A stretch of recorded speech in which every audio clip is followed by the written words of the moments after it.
Hi, everyone. Welcome to Office Hours. If you're watching on YouTube, you can find out more about what we do at officehours.global. Our first hour is general discussion about media and virtual production. Second hour is something we'd like to spend a little more time on. Today, we have the remotes. Our own remotes will be here to talk about their new song. They're going to premiere their new song with us and talk about a little bit about the production and, of course, answer your questions. So stay tuned for that in the second hour.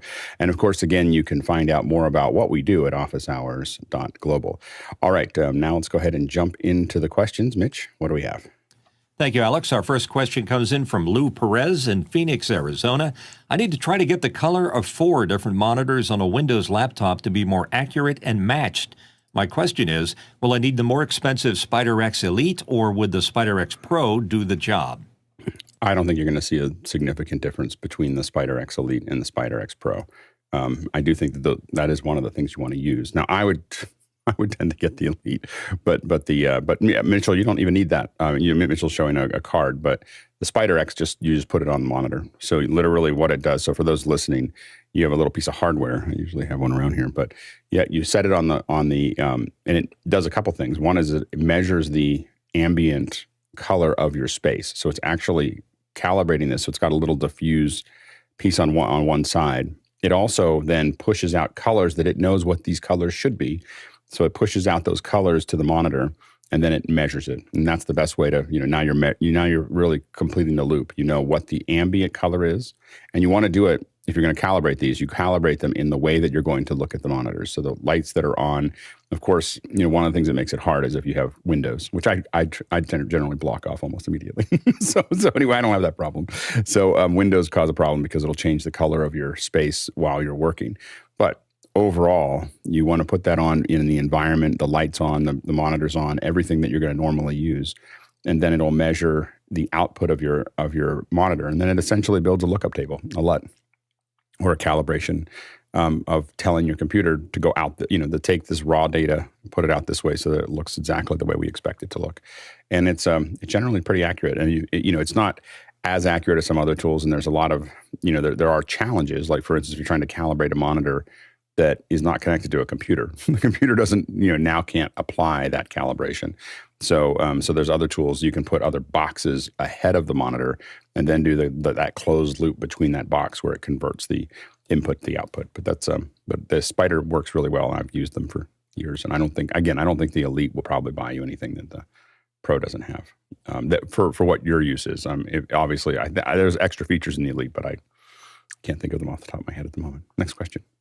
Josh Kaufman from Pittsburgh, Pennsylvania. If I need to attach a camera to a vibrating piece of equipment, a ditch digger, golf cart, or on smooth terrain, what is the most efficient means of obtaining smooth video, live and recorded solutions, also noise cancellation for audio? Good, Karl. If you are using a ditch digger like this one here, and you have to live in the Texas area around Austin, and you're digging one that's about 165 feet long, then what you'd want to probably put onto it is a nice City Flex. So this will get you a very smooth image all the way down. This will stream directly into Zoom, so there's no problem with that. And so this is probably your best bet if you're just doing 165 feet in the Austin area of Texas. If you're in the real world with most of us, the modern gimbals and Steadicam-like things, I use a DJI Osmo 4, which is the previous generation, can do pretty remarkable things in terms of that. Now, it depends on the camera you're using. That's good for a phone or something small. Those even have stabilization built into them. But if you're getting into bigger cameras, you need larger rigs. But stabilizing rigs are really the answer that most people go with. Yeah, the big thing that you want to pay attention to, especially with that vibration, is it'll handle all the fine vibration. The thing you have to worry about is the z-axis. So going up and down, like or depending on what modeling package, the y-axis, but we'll say z for now.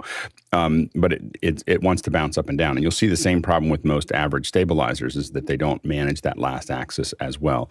So pay attention to that. I mean, a lot of times that's what people add, like the new DJI 4D, is that right? Has the ability to handle that up and down. A very expensive solution for this, but you just want to look at the different things.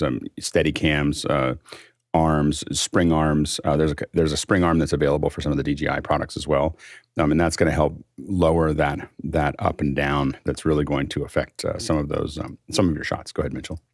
Yeah, the age before drones is when we used helicopters to get those shots. Helicopters have an unusual movement. It's sort of like an orbital side-to-side motion like this with a little bit of up and down. Mm-hmm. And Westcam made a mount that was pretty. In fact, that device that Karl showed looks suspiciously like a Westcam. Next question. Next question coming in from the Seventh Scroll in Brooklyn, New York. Morning, guys. Seeing that we, the Office Hours community, are a 501c3 organization, are there any AWS grants, perks for nonprofits that we're eligible for that could benefit us? Example, S3, AWS Cloud, etc., in developing even further? Go ahead, Courtney. I was wondering, Alex, if we could get us labeled as a educational institution, and then we could get the educational discounts. Places. That would be a good perk, wouldn't it? Yeah, it is.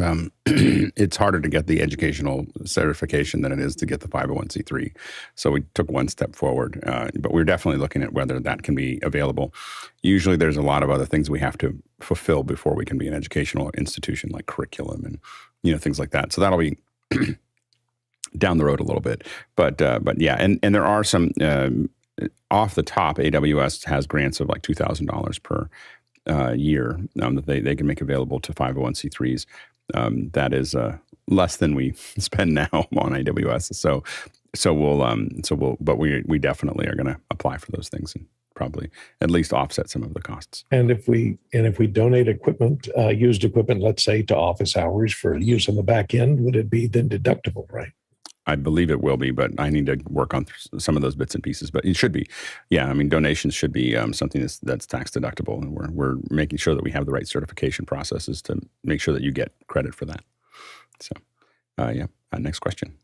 Guy Cochran from Seattle, USA. Could you explain SDK to me like I'm 5? Go ahead, John. Okay, Guy. Now put down your fruit roll up in your juice box. Now we're gonna. I would say an SDK, software development kit, is like a box of Legos, and so you get bits and pieces of the project, of the platform that you want to build, and you put those together to make your own system. That's what I would say for a 5-year-old. Go ahead, Grant. Yeah, I guess it's the same thing. Thinking about something like Zoom OSC had to take the SDK to create Zoom OSC, which is how it looks like Zoom. It was like, here's the framework and the platform, and now you can manipulate that more than the standard product. An API is just a set of instructions or interface where you can send from one system to another.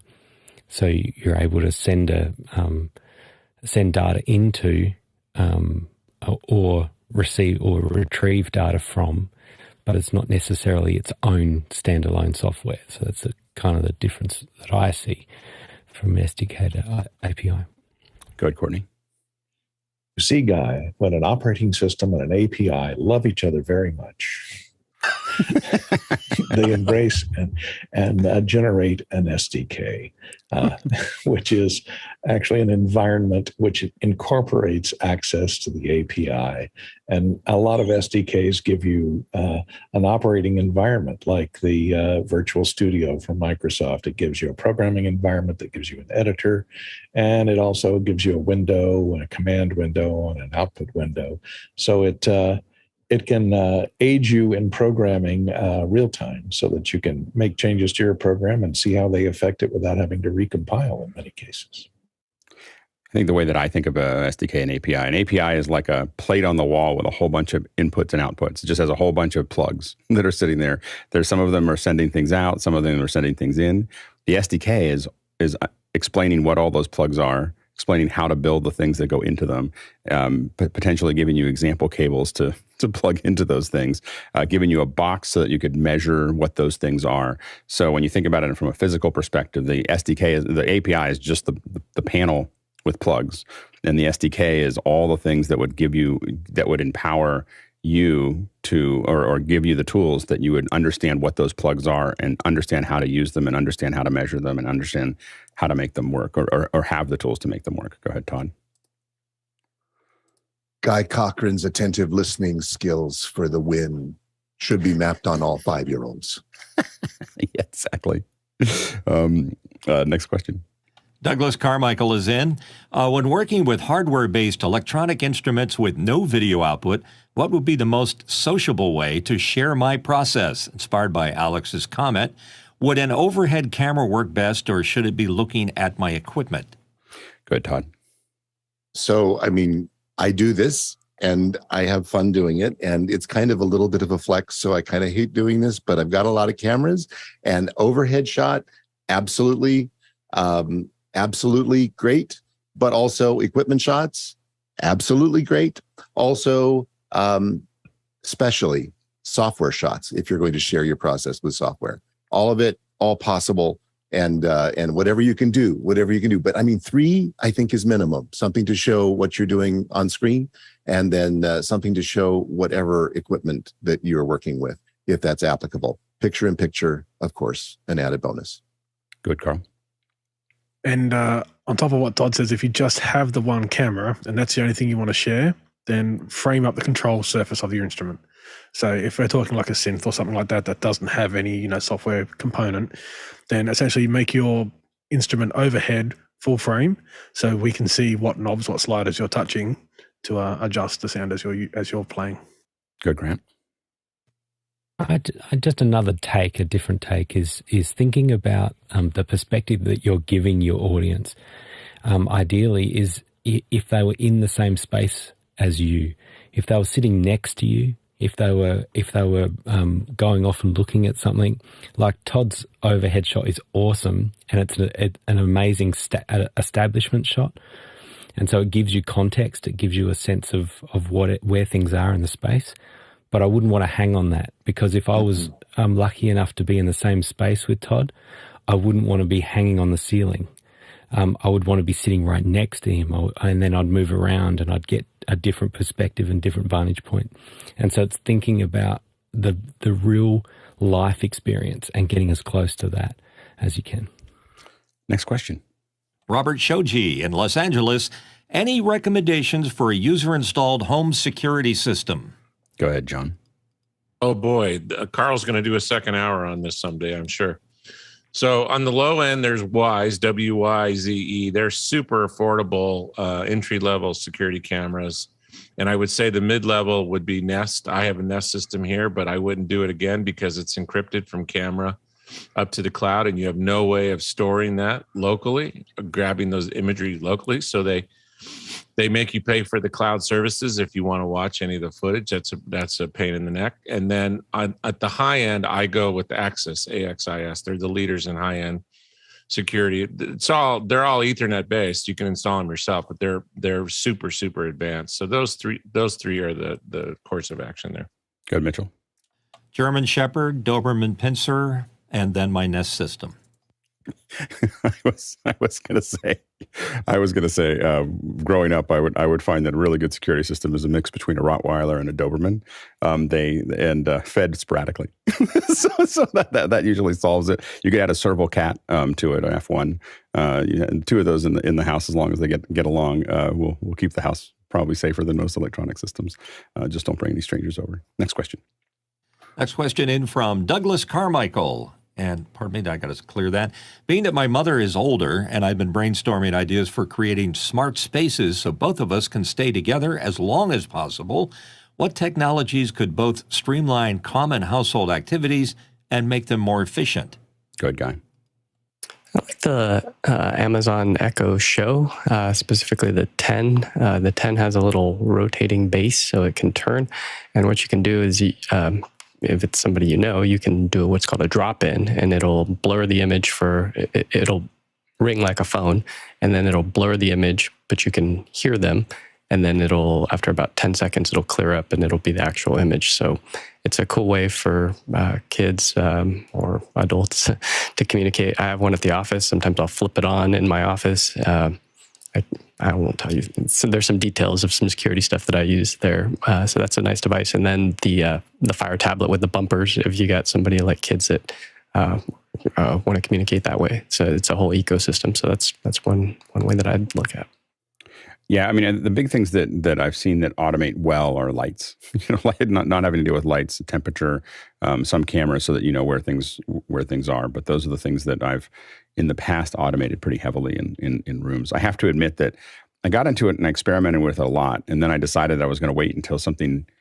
I was going to wait until HomeKit settled down and I could just buy a bunch of HomeKit stuff. I'm still waiting. So I'm unwilling to invest, but unhappy with everything that I've tested so far. Go ahead, Courtney. Yeah, I'd also vote for Amazon or Google Home. Both of them, the A lady, the Amazon Echo and or the Google Home. They both have units that you can place around, and Amazon Day is coming up here, I think, next month, where you can get them at incredibly cheap prices. You can get the little baby Echoes for the dots for, probably under $30.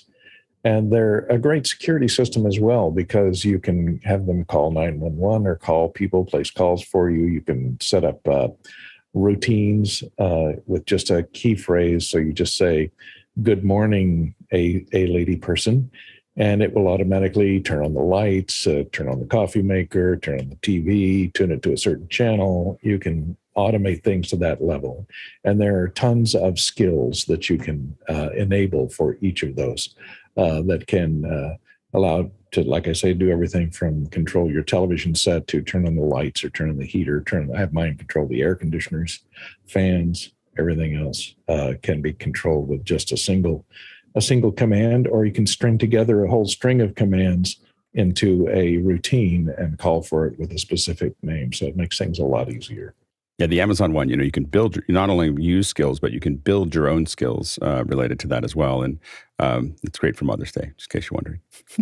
You can ask the Amazon something, and it'll hand you back a string that you pre-programmed. So you can say, "Who's the best wife in the world?" And it will just tell you. And now you can even have it respond like your dead grandmother. Oof, that's scary. The next question. Jens Olson from Sandpoint, Idaho, has a question. I have a small city government that would like an upgraded audio recording system that can occasionally be piped into Zoom. Currently, they're using cassette tapes. They have 8 people to record. What are your thoughts?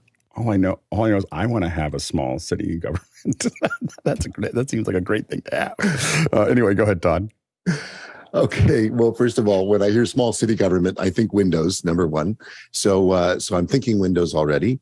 And you have to decide whether you're going to do software or hardware. I know Karl will want to answer this too. So I'll maybe leave hardware recording 8 channel to him. And for me, I'll just say that any audio interface, which takes in 8 channels, will cover your 8 people. And then any software program, I mean, my drug of choice is Ableton Live, and Reaper is a nice city government affordable $60 license. You can even still evaluate for the rest of your life if you wish. I shouldn't say that.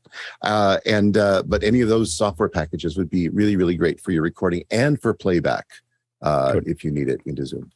Good, Karl. So the cassette tape part, I love that. I think you should bring in indie bands and let them record to the cassette tape so they can say they recorded the tape. But it sounds like you're recording 8 channels down to 2 or down to 1 with a cassette tape. So it doesn't sound like you need to record everyone's channel. You just need to record the conversation, it sounds like. So you need a record. It sounds like that's what you need. So I would suggest like an analog mixer. It sounds kind of silly. You could code digital, but let's keep it basic. The reason why is because it's pretty simple to use and there's no complications. What you see is what you get. So I would put up the Behringer rack mixer. So it's got 8 mic inputs, it's got a few other inputs, and it's just got a stereo output, and then it's got an auxiliary output as well. And now your recorder, it depends on you what you want to record. You could still record tape, but I'd suggest not doing that. If you want to record into something that can output to USB, like has an audio interface, but can be much more flexible as well, then I'm going to push the Tascam X8. So this is a very, very similar to other recorders out there. Probably half the price of a Mix Pre 6. It has pretty much all the same features as the Mix Pre 6, but just half the price. A little bit more counterintuitive as far as, a bit more intuitive with the interface that it uses as well.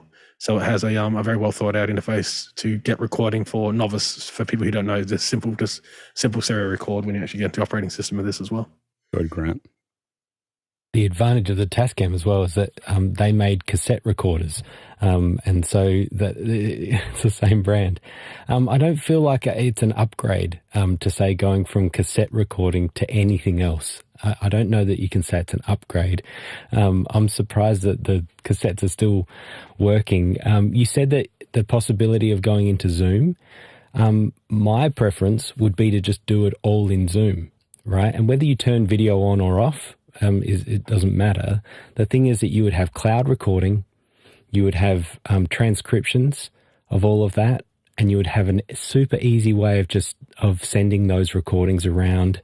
And inevitably, there's going to be those times where a person wants to join, but they can't get there in person, and you've already got your set up to be able to do it remotely. And it might make your small city government a little bit bigger.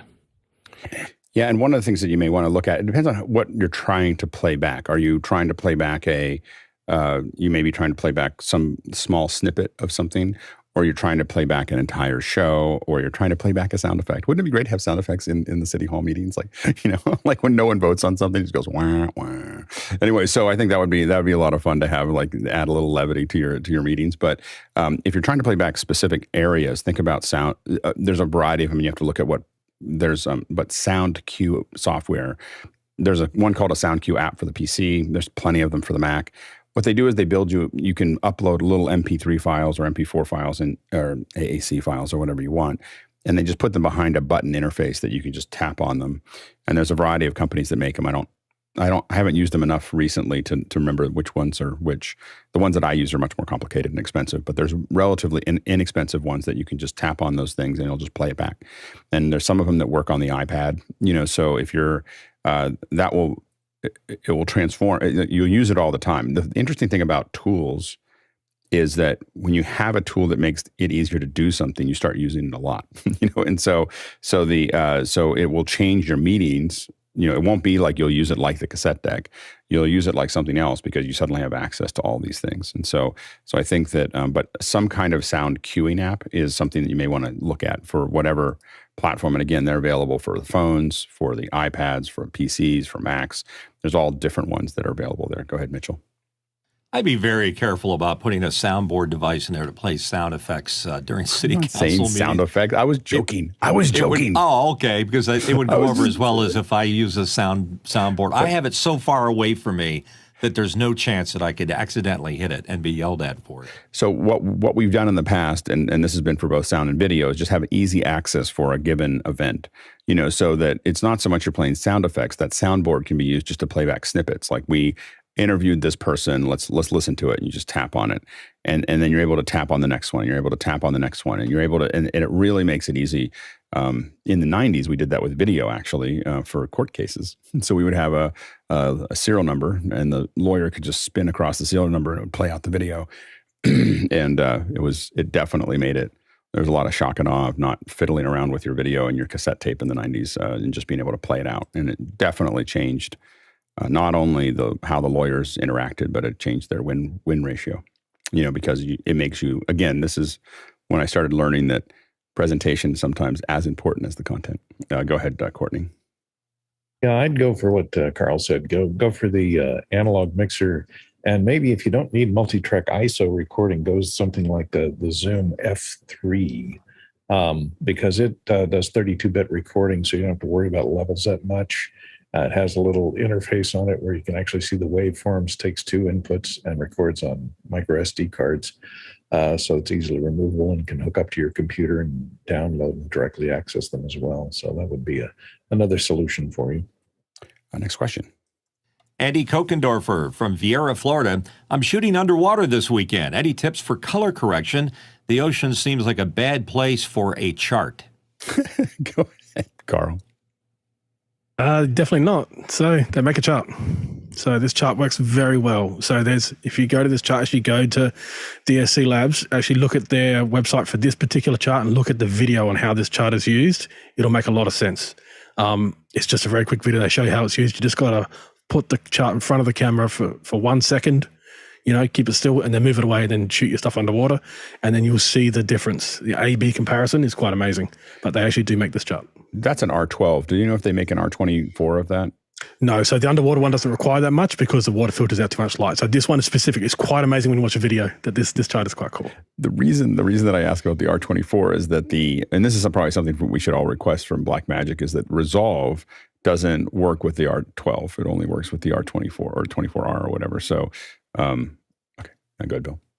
Well, traditionally, when you dive or something like that, as you go deeper, colors get filtered out, and it happens in the longer wavelength, lower energy things. Red goes first, then orange, then yellow after that. And so you end up with greenish, overly green-looking video if you don't do any correction on it. Yep. But the problem also is you're filtering wavelengths. So some people put a red filter on their camera to try to counteract that. You're just lowering then the green to get down there, and you're just still losing and leaching out color the deeper you go. Stay shallow, you should be fine. Well, I mean, or if you're going lower, use a chart. One of the things you want to make sure of is that your preference will be to shoot in log, so you have as much dynamic range as possible. To do the correction that Karl's talking about, if you have something that is just enough, like a 709 linear, and you make that correction, you could end up with posterization and so on and so forth. So 8-bit is going to be much harder. If you're not going to be able to record in log, you're going to want to really think about something that's going to allow you to record in 10-bit or 12-bit as it goes through, because that extra color is going to make a big difference. So in underwater, having 10-bit or 12-bit solutions is a big deal, because you have a lot of gradients, and gradients are the thing that 8-bit does not like. 8-bit basically says, I've got 256 stairs of gray in my red, green, and blue. 10-bit means I've got 4 stairs for every one of these stairs. So it's basically, I have a lot more ways to do it. 12-bit, of course, is another 4 per that. And so you end up with a much smoother curve, and that's going to make it easier for you, to represent that later. Even if it looks posterized later, after you compressed it down to H.264 to put it up somewhere, you want that source data to have as many bits per pixel as possible to describe this really soft gradients that you end up with underwater. Next question. David Paskin from Miami, Florida. Other than calling Karl, does anyone know of tools available to help tune and improve audio? Karl? So a good place to start is to turn off everything. Don't have compression, don't have EQ, don't have gates. Turn everything off, and let's focus on gain. So usually gain is where people will usually have too low gain coming in, and they pump out their what's known as a channel volume, which is kind of like the fader on a channel. They pump that up too high. And so that's incorrect gain staging. So if you can get your gain staging correct, for regardless of whatever mic you're using, it could be like a headset, plug-in power mic, or it could be a dynamic mic. Once you get the gain correct, then you want to actually record yourself and hear yourself back. Just to know, you won't be able to do it with listening to yourself when you talk. You actually have to record it and hear it back. Once you hear it back, then figure out what it is you don't like about what you're hearing. What's sounding muddy in your voice. If you've got too much bottom end, don't raise. So don't try and raise the top end. Don't try to raise treble. So lower the problem. Don't raise, don't keep the problem where it is. So be careful of ever raising EQs. Always want to cut out the problem. So lower the lower end, so to be a shelf generally. So lower that down and see if your voice becomes more intelligible and less muddy. And it's usually because you've got too much voice, too much bass in your voice, or the room itself it's going to be putting more bass into your microphone than treble based on reflections in your room, and that can kind of muddy yourself as well. But you never try to increase EQ.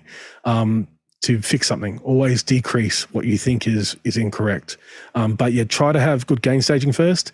Leave compression off. Compression is something we usually use where we have to go out to something that can't handle it. So this is laptop speakers, phone speakers, old television speakers. We had to compress that stuff because we had to get a symphony orchestra sounding good on a little side speaker on a 22-inch television back in 1982. We don't have those kind of issues these days with headphones, but we do with phones and laptop speakers. So we do have to kind of master for those still.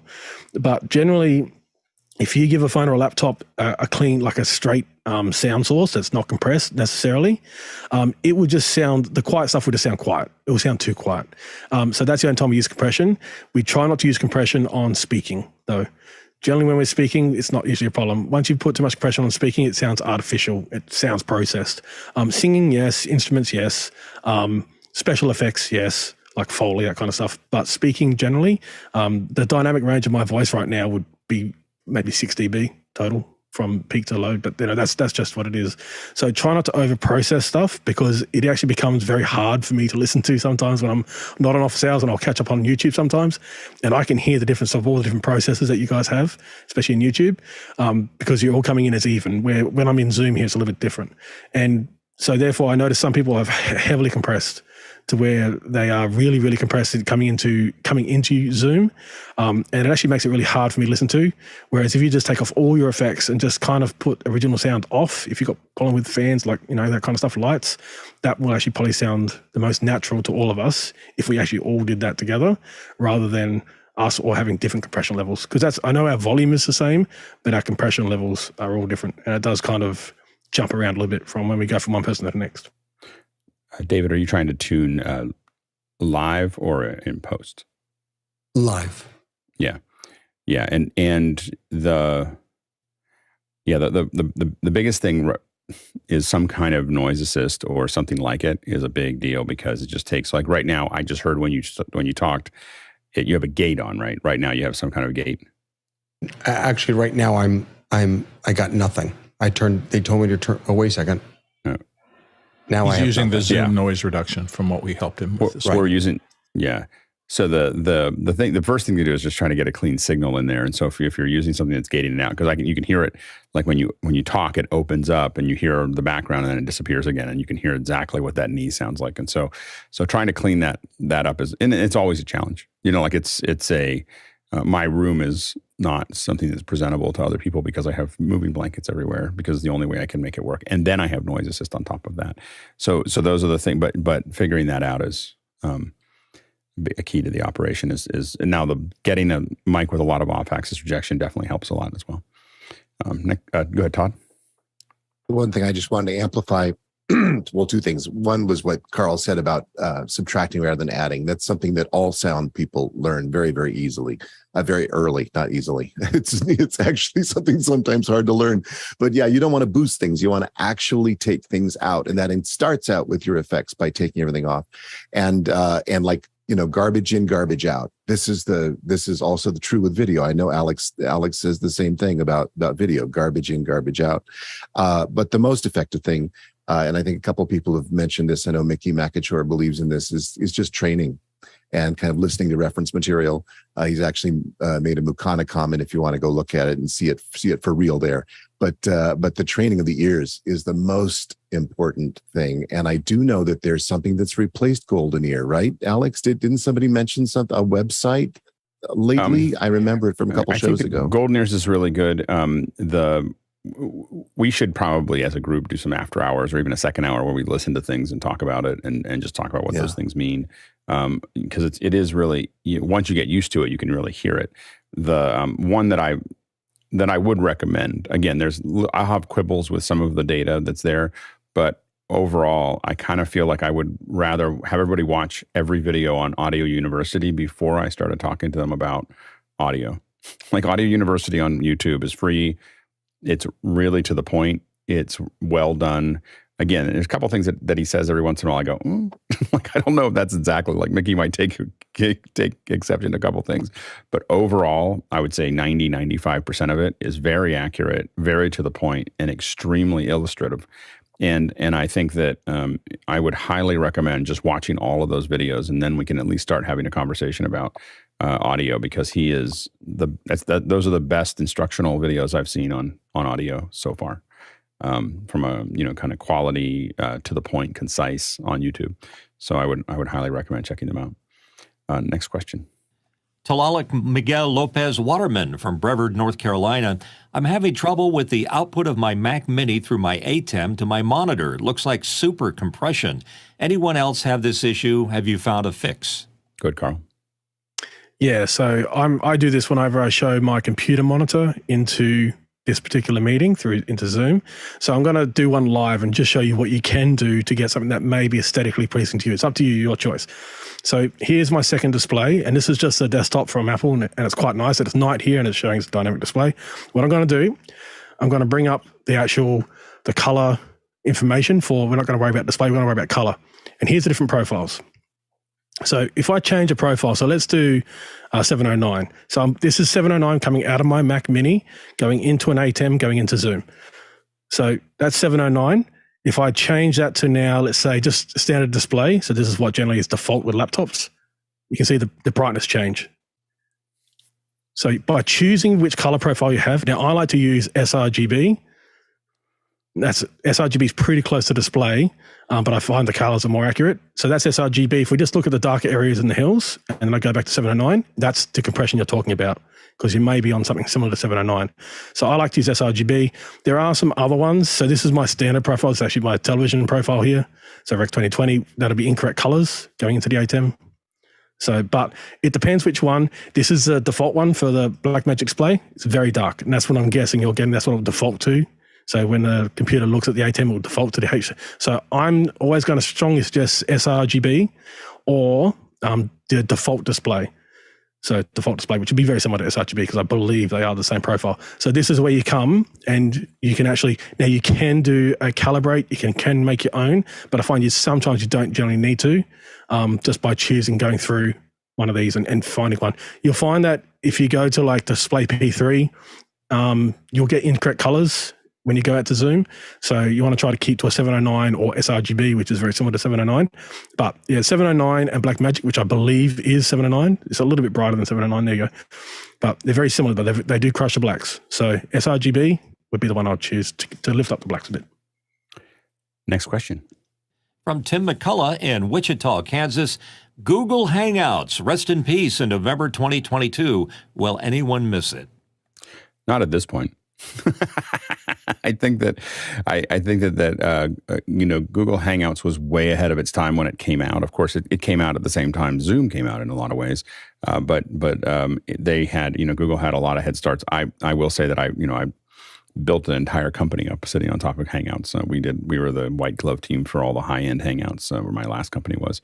So we did over 1,000 of them, and so the Hangouts, it was always like, you'd turn the plane on and you wouldn't know where the dials were each week, because every Thursday would be different. So everything, so you would you kind of figure out what was stable and what wasn't. I will say that there were things about Google Hangouts that I feel like Zoom is just catching up to. So what Liminal was doing with Zoom and what the updates that we'll talk about tomorrow. Those are many of those things we had actually in the SDK for Hangouts 10 years ago, or almost 10 years, or maybe almost 10 years ago, where we were able to have an enormous amount of control over the Hangout, and we wrote software for it and hardware interfaces, and all those things were all built into it. So it's good that Zoom is catching up to where that was. The quality was, of course, kind of atrocious.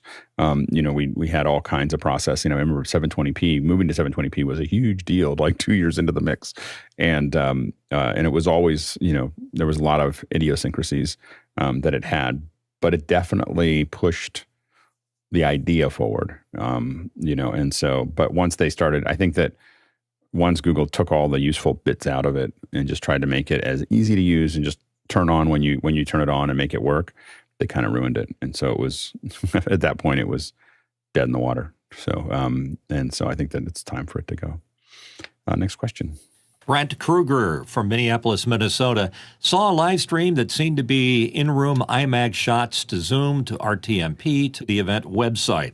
Close-up shots had patterning in the LED wall that seemed to choke compression somewhere in the chain, dropping frame rate. Likely causes and ways to prevent. Courtney.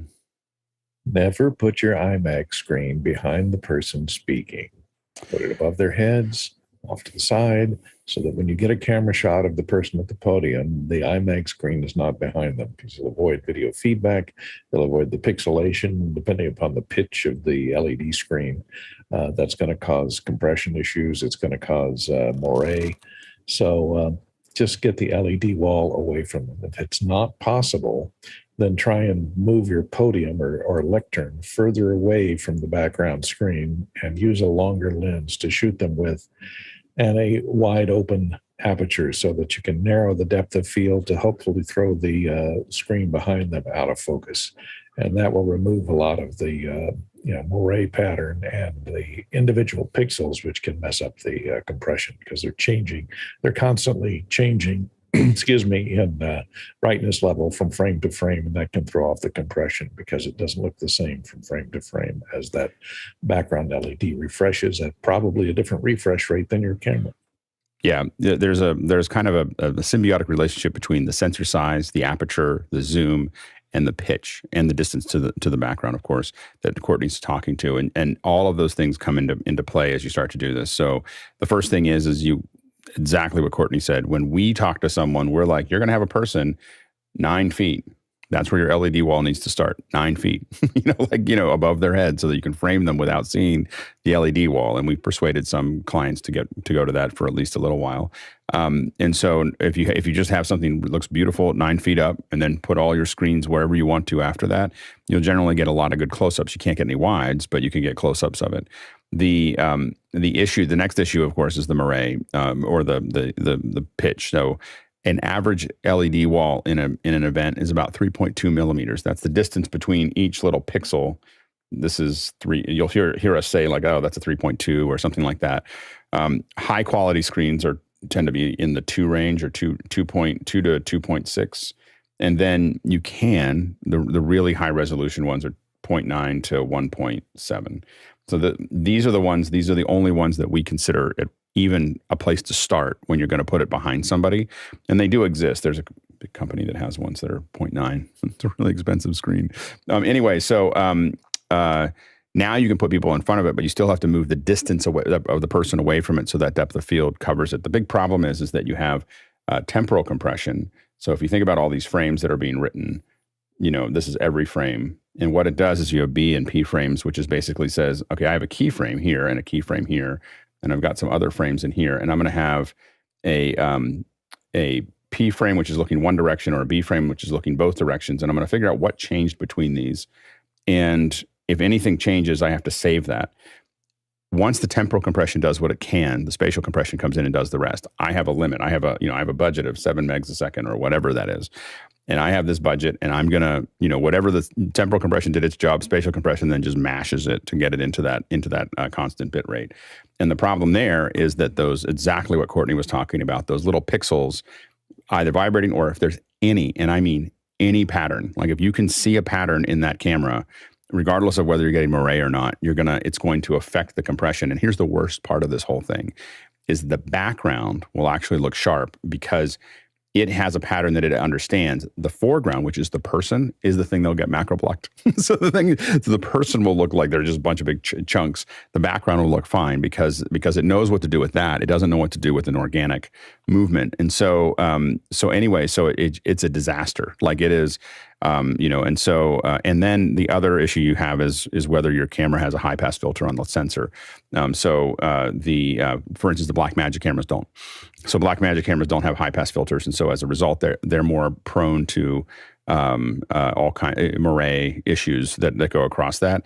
And then finally, you need to gen lock your cameras to the screen. So you have to work with because that gets into the scanning issues that you have. So LED walls are kind of a dumpster fire when it comes to putting them behind people because of those issues. And you really have to take those into account. And generally, our general recommendation is exactly what Courtney started with is don't put them behind the people. Like that's the first recommendation. If you are, expect to spend a lot of time. I mean, we've had panels in labs figuring out exactly how the distance back from the distance of the person to the screen, to the aperture, to the sensor size. The other thing that we do is if we're putting LED walls, we do want to go up to Super 35 sensors if we can, because that's going to greatly increase our ability to manage that 2/3 inch and 1/2 inch are really hard to deal with when it comes to these things. And so those are things to think about. And then finally, if you get to that high pitch, now you have to supply those pixels with graphics. And that means that you're going to have huge servers on the other end to make that work. So it's a real chain reaction that isn't, in my opinion, worth it. Next question. Douglas Carmichael, when Live Nation bought the ticketed streaming platform Veeps, they talked about opening opportunities for artists. Why haven't they combined it with a web-based studio, StreamYard OH 2.0 hybrid, and democratized stream production for artists? Go ahead, Grant. I don't know if this is a good analogy or not, but when you buy a car, you lease a car, often you get this deal with servicing, and you get all the mechanical work on the car is done for you by professionals, by technicians. And I think that the same goes for this type of thing. Remembering that Live Nation is a huge company doing, touring concerts and things like that.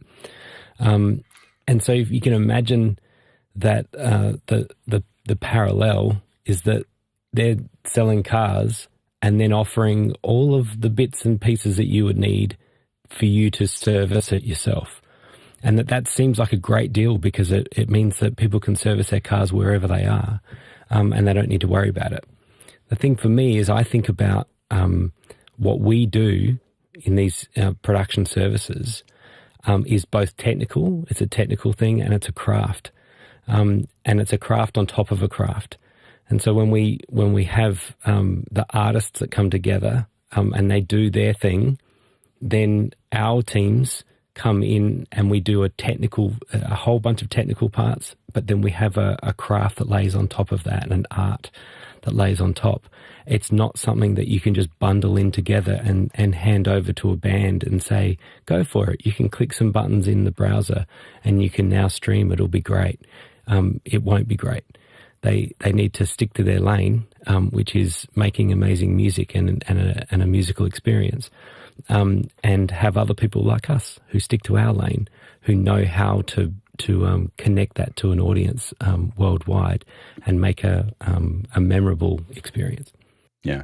I think that is. I mean, you don't want to. The problem really is you give everybody the tools and then they build something that waters down the brand. Like that's the issue is that people go up to Live Nation's Veeps and they see a lot of stuff that's just okay. And the problem is that an artist may tell you exactly what Grant's talking about, can tell you the pitch of something or the tempo of something, and they have incredible ears for the audio part of it, but they may not have those distinctions for video or for editing or for all the other things that are there. And so they just make something that's hard to watch, and that we saw a lot of that in 2020. So I think that, I think you definitely want to match it up. And I think that what they want to do is they want to build something that people are willing to pay for. So people going to Facebook or YouTube or Instagram and watching a concert and thinking it's great is one thing. People putting money down for tickets is a whole nother thing. And when they start paying for it, they start complaining a lot, if they don't get what they want. And so it's a much deeper water. Next question. Chris Widener from Lafayette, Indiana, trying to find pneumatic casters for upgrading some rolling equipment carts. Right now, the 3-inch locking wheels are soft plastic, and I need something that will work with uneven ground. Go ahead, Bill.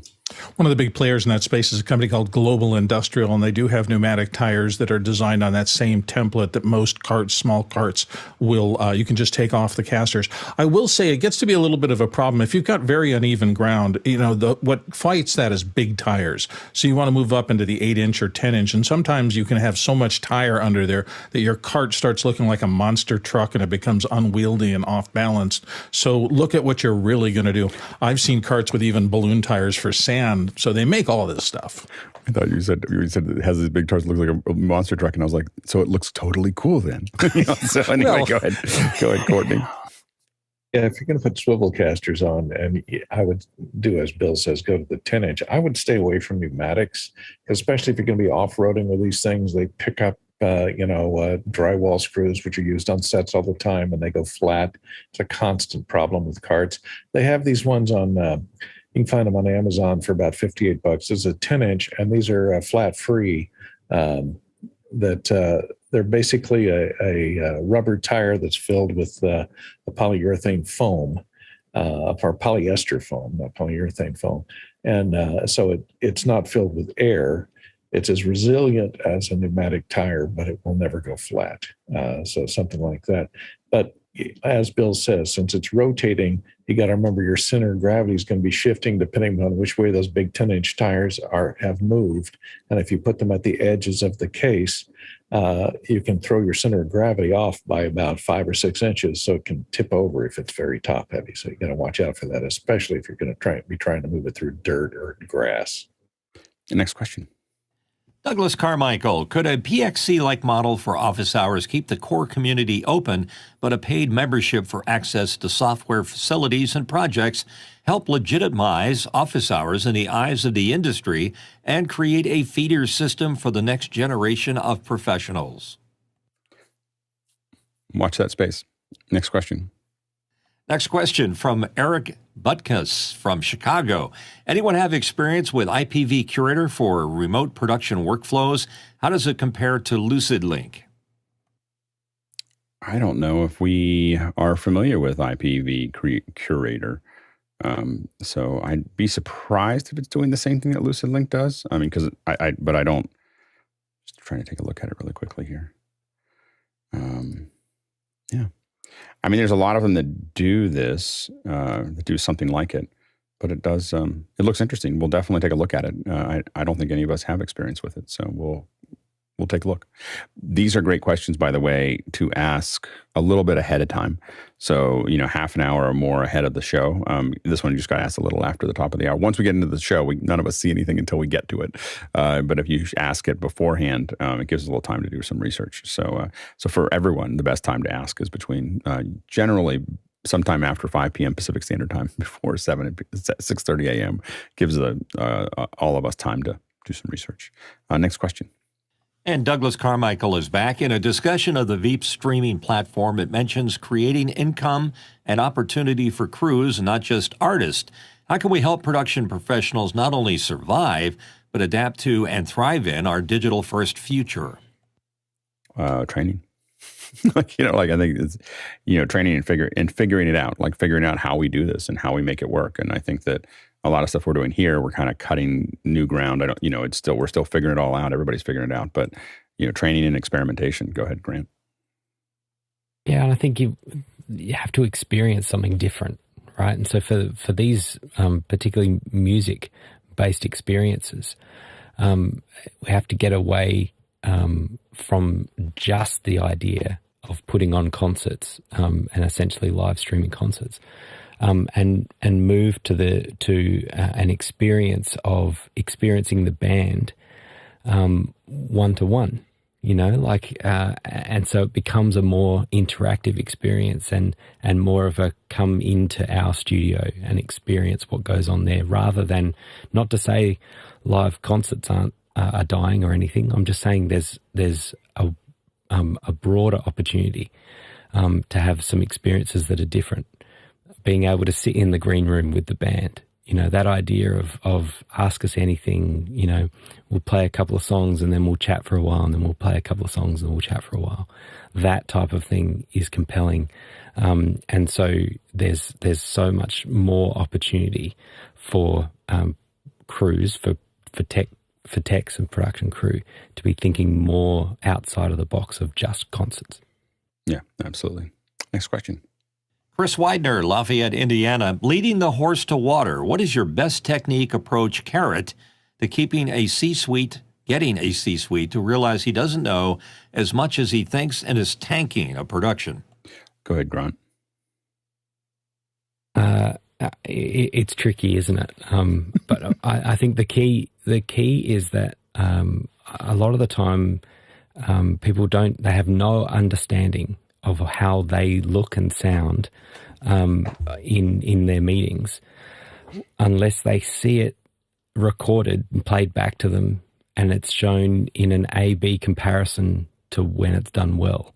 And so I would be going for the ego and showing examples of CEOs of larger companies that do it really well, and show it. And we've talked about this before. It's like a suit these days, right? And so it's showing off the amazing suit compared to what they have. So now here's an example of something that looks and sounds great, and here's a straight example of you, and here it is, and then this is what you look like, and this is what you sound like, and let that do the convincing, rather than you just fighting against differing understandings and perspectives. You go ahead, Sky. Can't hear you, Sky. I totally agree with that the ego, appeal to the ego. And do you want to look like George Clooney? Who are you going for as far as, an example to the carrot, as you mentioned? I will share, as we learn from others that have gone before us, an editor in Kansas City that said, the client's going to come in. Sometimes they're going to say, I want a mohawk. And you tell them you're not going to look good in a mohawk. I want a mohawk. You're not going to look good in a mohawk. And the editor finally says, sometimes you just have to give the client a mohawk because that's your job. Yeah. I mean, so I used to raise horses. So whenever everybody has a horse metaphor, let me tell you a couple of things about horses that are useful that related to this. Number one is it's not leading the horse to water that's the hard part. It's not getting the horse to drink is the hard part. It's leading it to water. Like people always say you can lead a horse to water, but you can't make them drink. Leading a horse somewhere it doesn't want to go is really hard. And so there's a couple of things about it. The first thing you got to do is you got to catch the horse, which basically means you sit in its blind spot and you act like you're not moving. And you slowly get closer until you're right up against it, and then you can grab onto its halter if it has a halter, hopefully. The reason I say, and then the second thing is if you want to get a horse to lead it, you have to weave it. So you weave it back and forth to get it to go where it wants to go. So it doesn't know that you're taking it where you're trying to take it. And so that you weave it. And the third thing, the most effective, is you get other horses that are willing to do the thing to go through the gate. And then that horse will go, oh, wait, don't leave me behind. So the three reasons I say this is that number one is that when you're working with executives, trying to tell them how to do it is like running up to the horse. Like you just make comments. So you looking really good on, and again, all of us that are doing virtual events have to have a good setup. You have to have a good setup and you have to use it.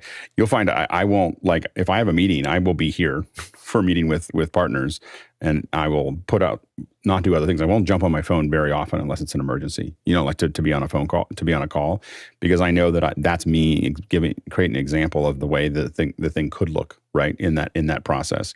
So you don't do that. You make subtle comments about, not them, but by other people. Well, they look a little rough and sounds a little thin. It does a little thing. You're training their ear very carefully, in that area. You also are talking about where to go, but a lot of times you're not talking about the thing that you want them to change. You're talking about other things that have that thing become apparent, And then finally, you take other executives and you make them. This is the most powerful one, which is just like horses. You make other executives who are willing to listen to you look great. So the ones that are willing, you find the ones that are willing to listen to you, and they can be third down the rung or whatever, and you make them look amazing because they're willing to do what you're asking them to do. C-suite don't like that. like they don't, they want to be the biggest game because it's their authority. It's them being able to move the company forward in a legitimate way. They want to make sure that they have that authority. And so if someone in their group suddenly starts looking really, really good, usually they're going to figure out how do we do what Frank is doing? How do we do that thing? And then you go, oh, well, we got him a little camera and a light. Oh, I want that too. And we started at one company, we started doing these point-to-points with people that were just managers, and really high quality point-to-points to events. And within, and this is a, pretty big company, within 6 months, we were doing them for the CEO, so to all over the world, because they just saw those examples. So take that into account. Go ahead, Mitchell. Yeah, it's timing. You don't always have a chance to see the CEO at the right time and the right place. Many times I find myself doing an elevator pitch to improve their look, and it usually starts with sound and it works its way around to lighting and dress and presentation. It's a tough one because no CEO wants to be seen taking direction from anybody because they're omnipotent and supposed to know everything. So you have to find your time and your place to be able to do any of these things. I agree with Alex's horse analogy. I think that makes a lot of sense. Good, Courtney. And there are some CEOs that are beyond change. I mean, nobody in 10 years has been able to convince Brian Grazer that this is not a good look for him. It's just he's the head of the company. Let him do his thing.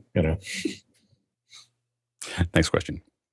Paul Valus from Austin, Texas. Alex, have you read the reviews for the Matterport Axis? No, I prefer not to read reviews before I actually review it. so I ordered it. I ordered it out there. We'll have it arrive, and then we'll all play with it together here in after hours. And so stay tuned for that, and we'll figure out if it's worth it. For those of you listening, the Matterport has a larger sensor. It basically used the Microsoft sensor to measure rooms, and you can build these little tours with it. What they built is one that is that attaches. You basically have a loop that'll attach it, and then you put a phone on it. You put your iPhone on it, and it will theoretically do the same thing that the Matterport did, or something very similar. People say it's not the same. We'll see, but it's something that I've dealt with a lot. Of having to manage those tours. So anyway, we're hopefully going to see how that works and see if it's actually worth using. All right then. Okay, and now we are changing subjects. We are excited to have our next song from our own remotes. And when a lot of the remotes joined, we don't know how this will affect our system. We haven't added this many people at one time ever. So we'll see. So if things get a little chaotic, just know that we haven't done this before. So we're going to make this. We're going to see how this goes. So I'm going to hand it off to Victor to give us an overview and let him kind of run a little bit of the conversation here and tell us how it goes, or how it all came to be and what it is. And so take it away, Victor. Oop, can't hear you. Still can't hear you, Victor. Oop. I think you're still muted on our end. And there we go. Okay. Am I there now? Yeah, we can hear you now. Okay. That was interesting. Okay, so we know it's been a long time since you've seen us. We have been working diligently, just a little more slowly because people went back to work and all of the good reasons of that. We actually have the song for you today that we're going to present, and then we have another 3 songs that we're working on. One of them that's 99% done, so you'll probably see us again in the next couple of months, and then a couple of other ones that we're working on. The band has been great. This particular project really had a lot of people involved that aren't here because they're in different parts of the world. We really joined a lot of different things in this. And this project is an original that was written by our own Greg Kurta. And it's really, we loved this song as soon as we heard it. It was still written during the time of the pandemic. And we thought, geez, this song is going to lift us up because it is a fun song. And it is in a style that I think you guys are going to enjoy it. And you're going to want to be sitting in a bar, having a beer and a drink when you hear this song, although the words are very poignant. So at that point, I'm going to turn it over to Greg, who wrote this song, to have us tell us that part of the story. And then the people who are here have plenty to talk about in this hour as far as how we got this one done, because it was really, truly unique. So Greg, please take it away and let us know. Okay, thanks, Victor. Hi, everybody. It's been a while since you've seen us, I know. In fact, we've been actually over a year on this song. And it just so happens, as Victor said, everybody went back to work. And I'm going to apologize for my poor picture quality. My regular camera took a dive as we were prepping to get into the show. Anyway, the song was originally written in somewhere in the late 80s. I can't really pin down a year. It was pretty well received. In fact, we had several record companies that were coming to shows. We did a bunch of shows at this really nice club called At My Place in Santa Monica, and we had a couple of record companies, but they just couldn't figure out what to do with it. They really loved it, but they couldn't figure out what to do with it. And this was right before the alternative style became a thing. We were fortunate enough to have a couple of pretty hot actors at the time. Dan Shore, who was in Tron, Bill and Ted's Excellent Adventure, Cagney and Lacey, and Deborah Van Valkenburg, who was a Walter Hill favorite. Walter loved her, and she was in a bunch of his shows. And then we had some really good guest players too. Garth Hudson from the band, Martha Davis from the Motels sang for a while. Richard Green, the violinist, played with us for a while. So it was pretty good. And so I figured we wanted to try something that was different than we had been doing. Each song that we're trying to do is a little different in character. And we're exploring, different areas and how it might affect how we do it and the process and all that. So this song was going to be all acoustic. And that was kind of the nature of it. We'll talk about the video part later, but the video I wanted to be animated. And I don't think any of us, certainly me as the producer, didn't really fully comprehend what I was asking. So we'll talk about that part later. But it came together very slowly. There was a lot of stuff that it's a very simple song, but it was complex in the way it had to get put together. So Bryan, huge kudos to Bryan and Todd for coming up with the structure and the what do you call it, the guide track. Todd wrote this whole huge middle part, and we convinced one of our office hours regulars to do a very interesting part that you'll hear right away. You'll hear it pretty much. I don't want to give too much away here, so Victor, I don't know. What do you think, or Alex? What do you think? Let's play it. Yeah, we roll. Yeah, roll absolutely.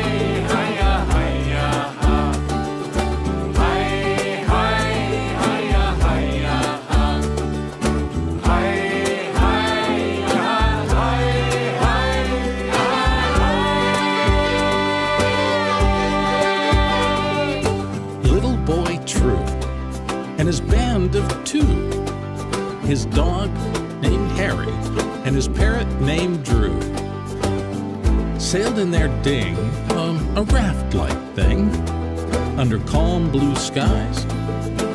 Drew began to sing. I like the sun and I like the wind. I like myself and I love my friends. Nothing's here that can bother me. I am free. Hi, hi, hi, hi, hi.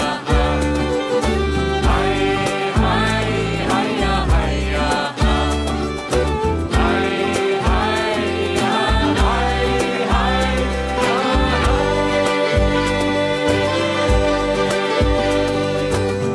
Boy True and his girlfriend Sue sailed the seas of their wishes and their dreams. The clouds were round with resounding sound. It filled their sails with harmonious wails. I like the sun and I like the winds. I like myself and I love my friends. That can bother me. I am free. Hi, hi, hi, hi, hi. Hi, hi, hi, hi, hi.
true, and everyone he knew sailed that thread between the living and the dead. Though the sun withdrew from our little boy true, his waning voice could still rejoice. I like the sun and I like the wind. I like myself and I love my friends. Nothing's here that can bother me. I'm free. Hi, hi, hi-ya, hi-ya, ha. Hi, hi, hi-ya, hi-ya, ha. Hi, hi-ya,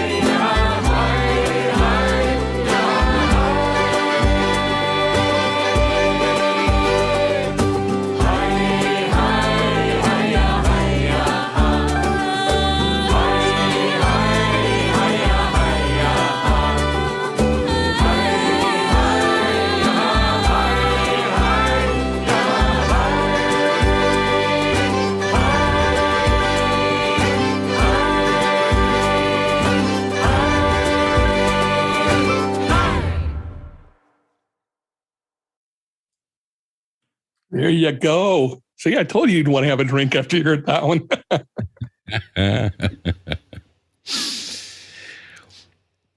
Okay. Well, the next thing I want to say is the video. This is probably something that none of you guys were expecting. As I had said before, I wanted the video to be some kind of animated something, maybe more free form or abstract. And Tlalak jumped on it and he said, I want to do this. I want to do this. And unfortunately, what happened is that he just got so busy that, and God love him, go for the job, man. But he couldn't fulfill the gig. So I turned it over to some of my students who were, who could do a little bit of animation. They're first year, so I wasn't really expecting anything, but I figured, okay, so, in the spirit of education, let's just roll it. We'll see what we get. They got about halfway through into the semester, and they came to me and they said, you know what, I don't think we're going to finish. And then they didn't finish. Fortunately, JJ's daughter, Xenia, had done this drawing of the whole sea scene, and I thought to myself, that's pretty cool. I mean, the background was a little too light, but what can I do with this? And I said, well, I could do the credits over this whole thing, and just cut the parts up and make the art fit the different parts of the song. And so thanks to Xenia for saving me.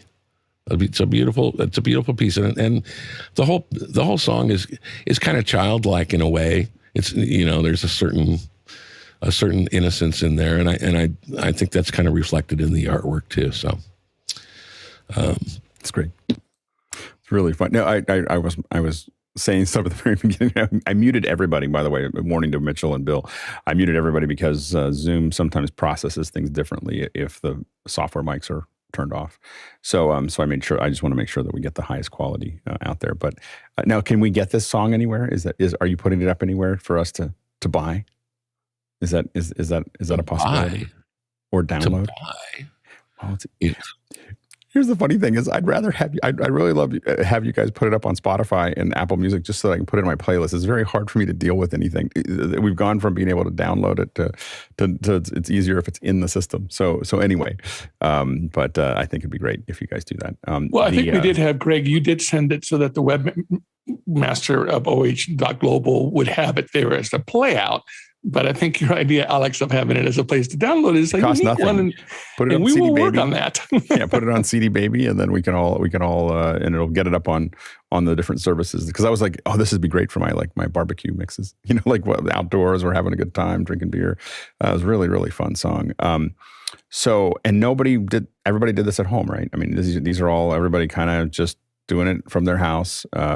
So what do you want to cover next, Victor or Greg? Well, I think I'd like to have Todd and Bryan talk a little bit about their great contribution to it. Bryan from from an arrangement perspective, and Todd from just making magic out of all the fiddles and contributing. Now, again, there's a lot of different players. You heard mandolin in there. That was a first for us. Megan, who is Jeff Francis's daughter, was the female singer. And we brought her in. So there's just, if you read through those credits, when you watch it again, there's a lot of uniqueness. I tried to play a plainy whistle. I bought one. I couldn't do it. So, we subtracted that and made it happen. So why don't we have Bryan and Todd talk a little bit, and then we can get into some questions, or maybe have Pete also just touch upon some of the unique things that had to be done to mix this kind of a thing, because there were a lot of elements vocally and stuff that we normally didn't have because this is all acoustic. So, Bryan, why don't we start with you and Todd, and then we'll take it to Pete, and then I think we can start answering questions. Yeah, absolutely. So if you've got questions as they're talking about how this all got put together, go ahead and start throwing them into Makana right now. Go ahead, Bryan.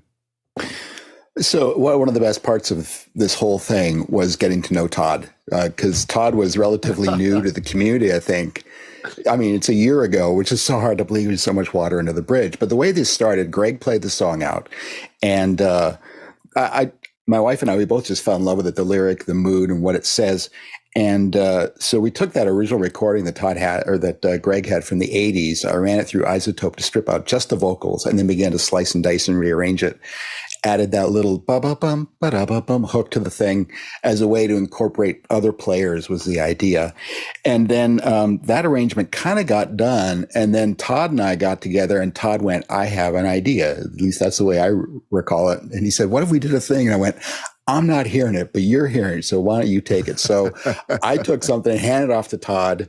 And what are you using to do the arrangement? When you say I cut this up, so the Isotope was done in what are the software pieces that you're using to put this together? Sure. So Isotope basically removed the vocal from the original track, so at least we had voices to work with to make a guide track. Then I would take that I use Digital Performer by Motu is my DAW of choice and my arranging tool. So I did everything in Performer to do sort of a guide track, and that's about the time that Todd dropped in. Then because Todd uses Ableton, and I think you had Logic, I think too, Todd. I actually use Logic, but I didn't use Ableton for this at all. So then Todd, I gave stems to Todd. He sliced and diced some more. I added the whole jig thing, that whole instrumental bit in the middle. That came back to me, and I would throw that back into Performer again, so I could produce the MIDI required to do the charts that would go into Finale, and the charts were all produced in Finale, and that's the 20,000 foot view of the software. Well, I'm going to back up a couple questions here. So when you said, is there a certain Isotope plugin that pulls voices out to do that? Yeah, it's part of RX, where you can actually pull the voice out. It's going to pull the voice out, and then when you're sending those stems, so you're sending them from Performer to Logic. And that is just you're sending out WAV files or what? Correct. Yeah, WAV files. I forget, Todd, if I gave you a mix or if I gave you stems. I don't remember what we did at that point. I'll totally carry that after Alex gets his questions answered from you. But yeah, it was like waves or AIFFs. I always had you. And you're sending them as poly files, like all the tracks are in one file, or are they just a whole bunch? No, they're all singular tracks. They're all uploaded in a folder. So I just yanked them all in. And is there any difficulty there? Is there anything you have to do to get those things to sync up? Go ahead. No, because what we do, and we learned this with the very first song we did, is that the tracks come out, and even if there's silence, on a particular instrument, it starts at the downbeat and it plays all the way to the end. So no matter what DAW you're using, you bring in those 10, 20 audio files, line them all up on separate tracks, and it's just going to work as long. And we just agree on sample rates and bit depth, but that's something we agreed on in the beginning. So that we learned to do that the hard way. Well, first with the Nearsighted Blues tune, and then we kind of let's try it a different way when we did Virtual Insanity, and then went, no, let's go back and do it this way. So we came back to this has become our tried and true method to this point on how to do these. And then can you explain for people who haven't heard about Finale what Finale is and how you get from Performer to Finale?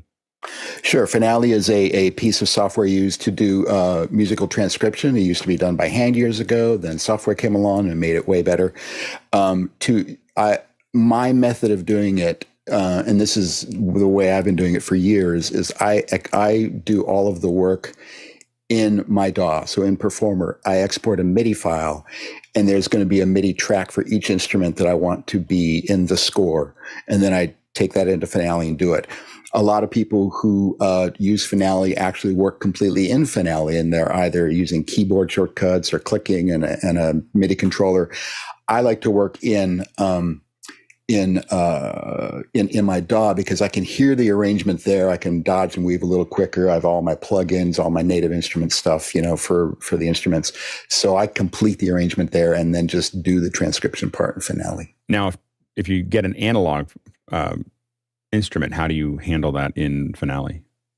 So I would actually go in and I would play along with it to create a MIDI version of it, or do a pitch to MIDI conversion, which we did.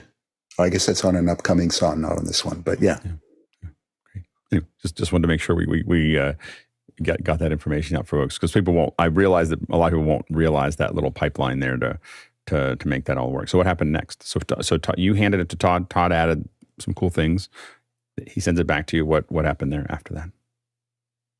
Maybe I should jump into added the cool things part. Yeah. Is that good? Yeah. Yeah. I mean, I actually have a lot to say about this process, because I, like Bryan, probably benefited the most out of this whole entire experience by meeting Bryan and becoming a real good friend of Bryan. Such a wonderful human being, and he and Blair have just become very large in my sphere as a result of our interaction. This can also be said about Pete and Greg, as well as when we get to the end of the tune in the mastering section in the mixing session.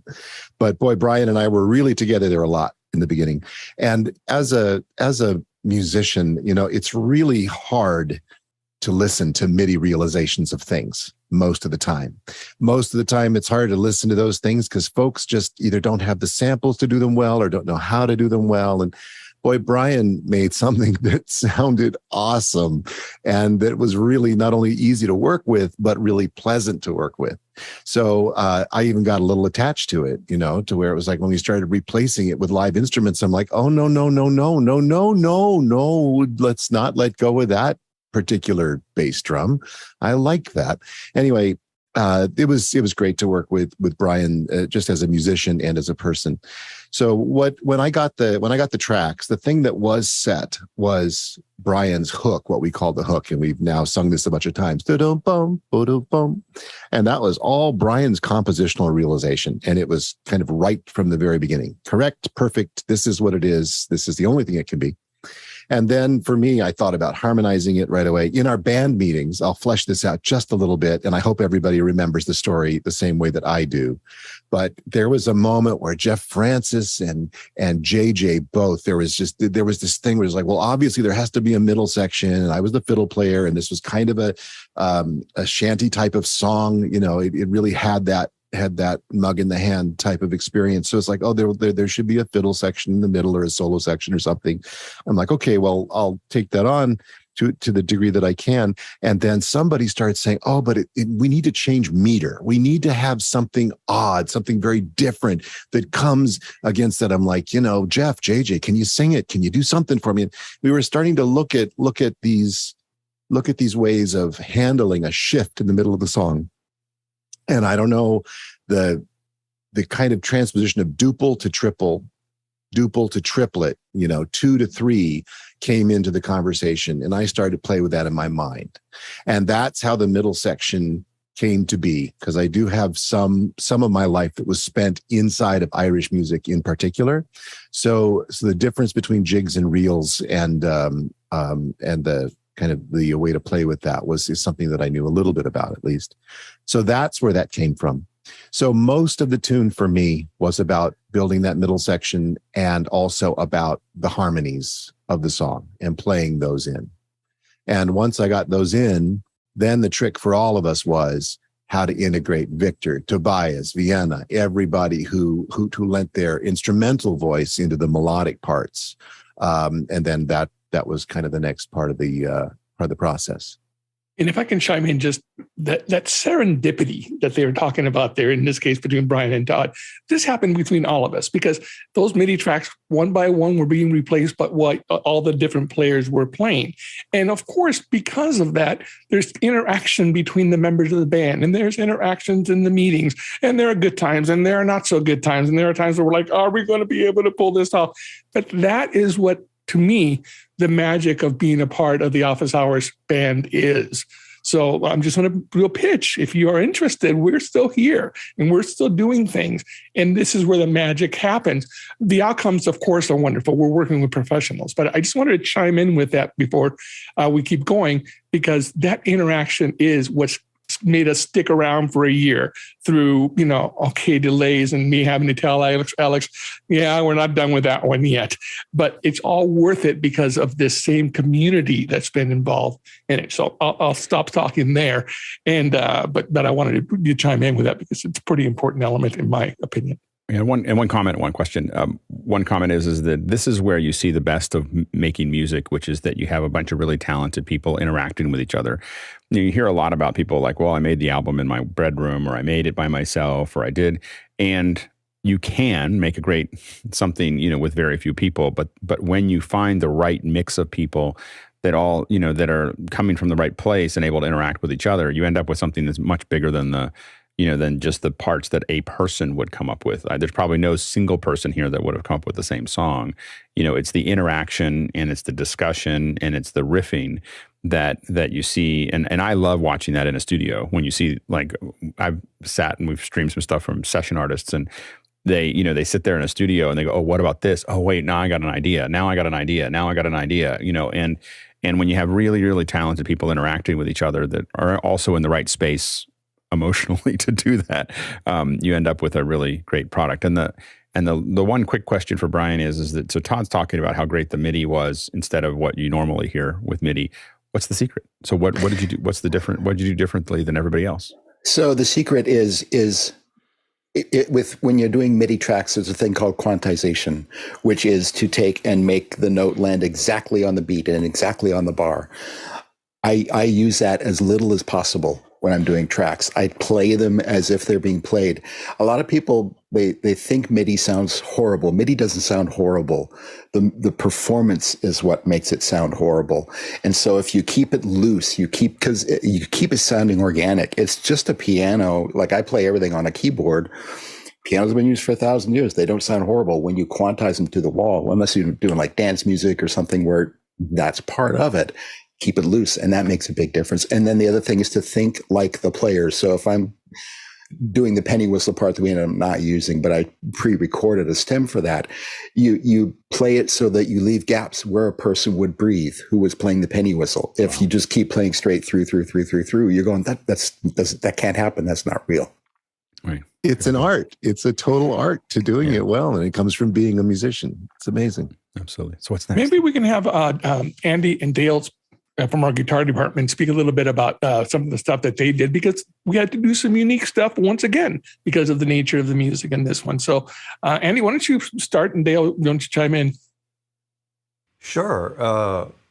There are actually, if I'm counting right, 4 different guitar parts.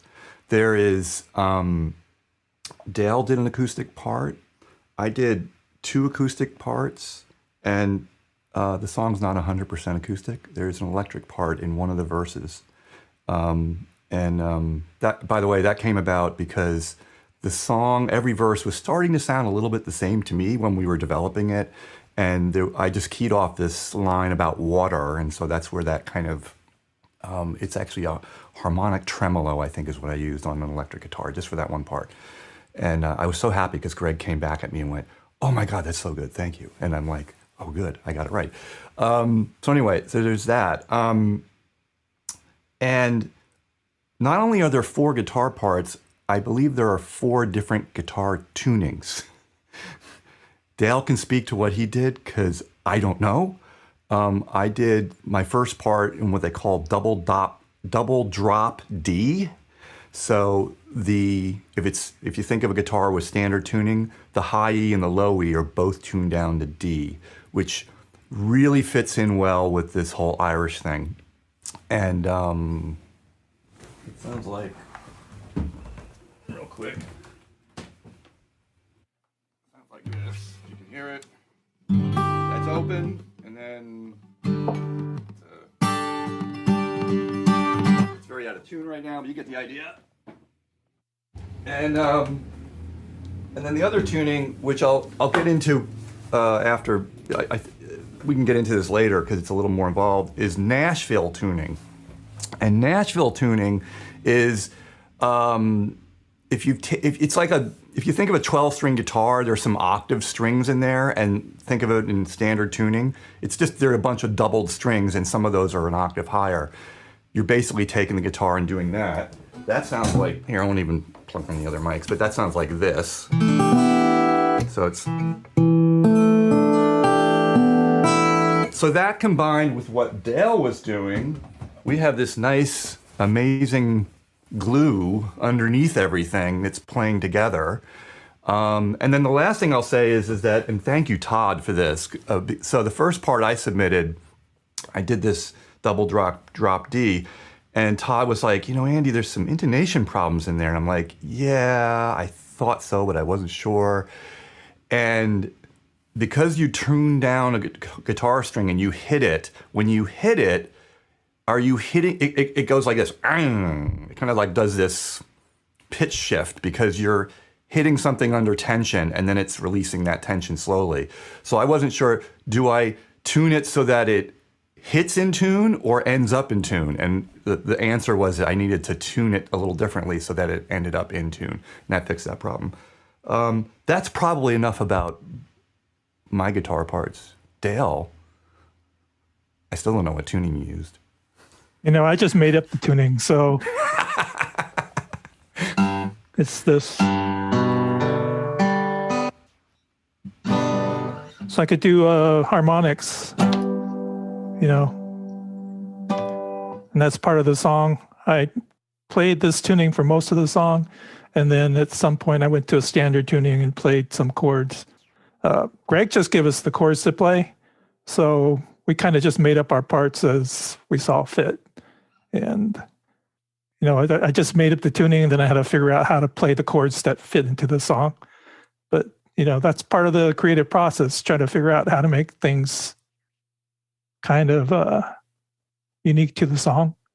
And then I felt like this kind of has a little bit of a drone sound. So I thought that fit well with the style of the song. So that's about it for me. Yeah, and if you guys don't know, JJ was the lead male vocalist. Megan was the lead female vocalist, but we had a bunch of other people do vocals in this song. So I think, Alex, I don't know if you want to take a few questions, but then I think we definitely need to give Pete and Bryan and Greg and Todd some time to talk about the putting together, the mixing of this, because we had to do some unique things like tune some vocals and use auto-tune the way it's supposed to be used and things like this. So we can take questions or we can go right to that. Let's go right to it. Let's cover it. Let's cover it, and then we'll go to the questions at the very end. So if you've got questions, go ahead and throw those in. But let's go ahead and spend a couple more minutes talking about the rest of the production.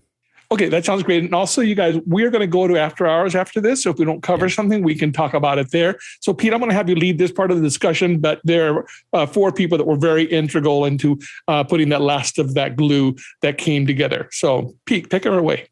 All right. So this song was a bit more unique than the other songs that we've been working on, will be working on, or had working on, because of almost all of the instruments are acoustic and all the performances are organic. So taking Bryan's MIDI tracks into that organic realm, to Todd's point, did change the song a bit. And there was much discussion as we started assembling it as to what we use organically or what do we try to recreate back to the original feel and fit and finish. And what was so cool about that is just the attachment that people have to something. Music is an emotional experience. And so the experience that Bryan had created was so emotional for a couple of us that like when I performed the cajon part, I translated that into a different emotional performance. And so it didn't hit quite right for Todd and some others. And so Greg and I woodshedded it, and we came up with something that was the same intention that Bryan had created, but with the organic feel that I had ended up recording. And, you know, that happened with almost every instrument. I mean, Greg's bass part, I think probably was redone 10 times. And in the end, he ended up with a hybrid performance of an organic performance that then Bryan recreated with a sample. So that was the unique part of it. And we had a lot of new players on the song. Tobias with the mandolin. I think Vienna did some vocals on this. Melodica was one of those things. It was performed very musically felt, but technically wrong. So we went through all these changes of trying to fix it, and in the end, we put it back to the organic nature that of the way that it was performed because it served the song better. So this song is definitely not perfect in terms of those types of things. And that goes as far as to say with the tunings, you know, not everything was tuned exactly perfectly, just tuned enough to land well on the ear. Sometimes that was a note Todd had played against the vocals. Sometimes it was the vocals against some harmonic between bass and guitars. There was a couple bass and guitar thing. So, you know, it was a pretty unique song with that. And one of the reasons it took so long is some of our attachments to this song and having the emotional availability to provide good constructive feedback through it. So, so it was kind of a neat experience, and it was nice that the pressure was kind of eased off and able to achieve something that everyone felt good about, but also sounds really good. So once we started assembling everything, we Greg had some of the musicians re-perform as we started hearing parts. Some of them Greg did most of the technical adjustments musically, wouldn't you say, Greg? So he and I were transferring things back on and off all the time. And that was a nice lift off of my shoulders for you to be able to do the musical corrections. Yeah, there was substantial editing because we're getting all of these parts coming in, and especially on the vocals, everybody's singing it just a little differently. There weren't any two parts that really were the same. And so timing was a little different. So there's a lot of slipping and sliding and some, sometimes a little stretching, sometimes a little cutting, to kind of get everybody together. But what Pete and I did is we made use of Dropbox, and we stored the sessions on Dropbox. So that he had access to them, I had access to them, and we worked out a naming convention so that we always knew what version was what, and I could grab the session and I could work on the Zen cutting part of it, and then he could take it back and he could start putting it together, saying, oh, okay, well, we can use this and this and this, and so that actually worked out really, really well in terms of the sharing. But yeah, it was mostly after all the cutting was done. And I just want to say something about this emotional attachment, because it really was a much bigger deal than we thought, because Bryan's MIDI guide track had energy. It had this energy that we quite frankly, that we never got back. It's different. The feel of our finished song now is different. It's a little more laid back. But simply for me, and what caused that? What do you think caused the having it feel more laid back? A combination of things that like Pete said that his performance on the cajon was slightly different from that, and dude, if I recall, you had done something to your fingers at that point too. So you might have been playing lighter, trying not to bang them up too much more. But for me, for the bass, for instance, he's not incorrect when he says that that I did it at least 10 times. I loved the sound of the bass that Bryan had on the guide track. And so I tried to recreate it, and I went through every bass that I had. And I played parts on every bass. And another thing was that Todd has perfect pitch. Do you know what that's like? To compete with, you're right. No, you can't. It's like you can't get anything past him. There's no sliding around this. He's like, and that's not going to work. No, brother, that was a blessing. That was a blessing. Yeah, well, try living with it. I know. Yeah, but anyway, so all these parts, and I played every bass I had. And it just didn't sound right, and it didn't feel, and it didn't have the right, and there was a certain rhythm that we wanted to maintain from the guide track. Okay, so this was really, really interesting, because it was like all these things that we're trying to preserve from the guide track, and usually the guide track is just like a kind of a throwaway. It's a place to start, but the guide track was really important in this case. So. I just wanted to say that was a major issue, and there were some times where I wasn't sure how this was going to come off, and it wasn't until Pete grabbed it and he put out the first version, and I said, "Oh, dude, there it is." He said, "Yeah, you just have to flush it out a little bit." So you're going to say something, Todd? I was just going to respond also to your question. Alex, and this is when you talk, I'm sure a lot of you have heard about what the lost wax method is. In fact, I'm not sure that I could actually articulate it well enough, but when you think about this, how many people, how many versions, and when Greg first sent the song, when we first listened to the song and we said we would do it, I just listened to that thing instantly because I just came to love it. So that's one way that I got attached. Then there was Bryan's version, to which I got attached. And then I recorded to Bryan's version, which means that I've heard it like much more than some of the people in the band, because I had to work really hard at it.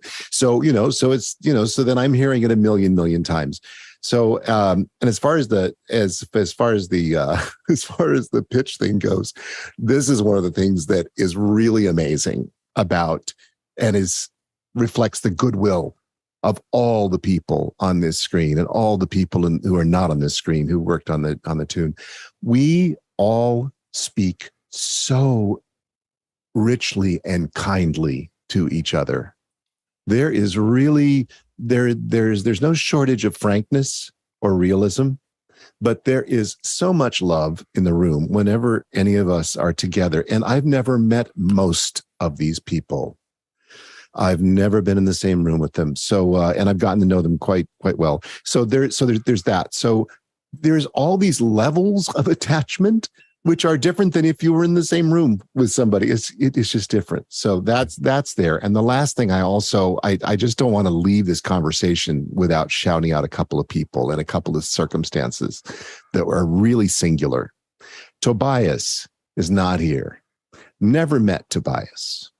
Tobias provided all these mandolin things, just like all throughout the track. When we come down to, mixing and editing and everything else, and Pete and Bryan and I and Greg were all, it was actually at that point, it was Greg and Pete and me pretty much exclusively. And we're sitting there, and we're grabbing stuff from Tobias and putting it here and trying it here and trying. And it's like so much rich material. So anytime that you hear mandolin popping out on this tune, it was because it was so awesome that we had to pull it forward quite a bit. It's like, nah, this needs to be here. Jeffrey Powers' melodica part is central and foundational to the tune. So, there's these real particular things and offerings that folks, it comes out of their spirit. And a lot of the work toward the end was really pulling it all together to say, do we have everything that really stands out as a unique moment? And have we been able to find a place to feature it? And I think that we kind of did. I humbly say that I hope we were successful at doing that, but that's kind of where we went. Well, we were going for. Yeah, Andy. And just to add to that, a lot of the arranging of this song was what you didn't do. And as an example of that, Tobias kind of came into this process, I don't know, like 3/4 of the way through. He wasn't in there at the beginning. And so when I heard the mandolin part, I'm like, oh, I can't do this other guitar part because it'll just get in his way. So that's just one little example, what not to do. And then the other thing about this tune is like, I know we've been beating a dead horse here, but it's kind of like you change the drapes, then you need to, I guess the wall coloring needs to be altered a little bit, and then the carpet needs to change. That's what this process is about. And that would all happen a lot quicker, obviously, if we were in the same room woodshedding this thing. But because we're all over the world, it takes us long. But that's what a lot of this is how this is happening. And and the nice thing about this tune is it's got a lot of heart. So it really did drive us to shoot from that hip. And when you hear about slicing and dicing and putting a part here and putting a part there, that's because a central core principle of this group is we are going to serve the music. Right. Your ego has nothing to do with that. If it serves the music, does it. But just like as soon as we play it, it's up to the producers and the mixers and people like Pete to do whatever you want with it. I had parts in there that I played, but got dropped. So what? So does it serve the music? And I beat, that's one of the few things I do beat into these guys and say, come on, guys, if it's not serving the music, we need to make sure it does. If it takes more time, I'll take the hit. Fine. Yeah. You go with Jeff and then Bryan. I've discovered that over this past year, the remotes is exactly the same as a band. It is a bunch of musicians together, passing ideas back and forth, beating stuff to death, wringing out the best art of it that they can. It just, rather than being a crucible or a petri dish, it's spread across the ether and over time.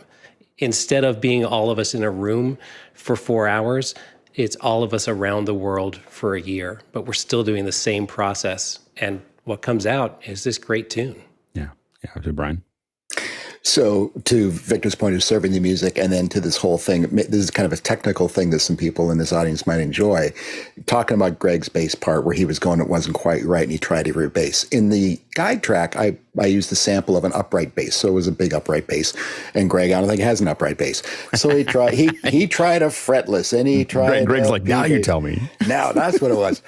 So, but what he did but he didn't like some of the performance I did, the choice of notes. He said I wouldn't play that, so he played it. But then the sound of it wasn't right. But we liked what he played, so we then took his audio back in. I took back in and did a pitch to MIDI conversion, and he virtually played the upright sample that I had used in the beginning by playing his other bass. So that was kind of a technical thing there, but that was again to serve the music and find the sound, and he was willing to give up his fretless whatever he was going to play to have it be a sample in the end, or at least in part. Fascinating. Let's jump to some of the questions, Mitch. Some of the questions coming in. Vienna Tran from Australia. Thank you, Victor, Greg, and team, for welcoming me into the remotes, taking me through the process, and tolerating my amateur playing. Karl and I had so much fun doing the recordings, I barely started appearing on After Hours, which was a whole year ago. Go ahead, Greg. Oh, can't hear you. Oh, can't hear you, Greg. There you go. Nope, you did it twice. I had to move my screen around, and my mouse is going all over the place. So sorry. All good. Vienna. Victor had bought some penny whistles. We wanted penny whistle to be a pivotal piece in this, and mostly because of the part that Todd had written for this. It was going to be violin, fiddle, mandolin, and penny whistle. We're going to be the three things playing up that little whatever.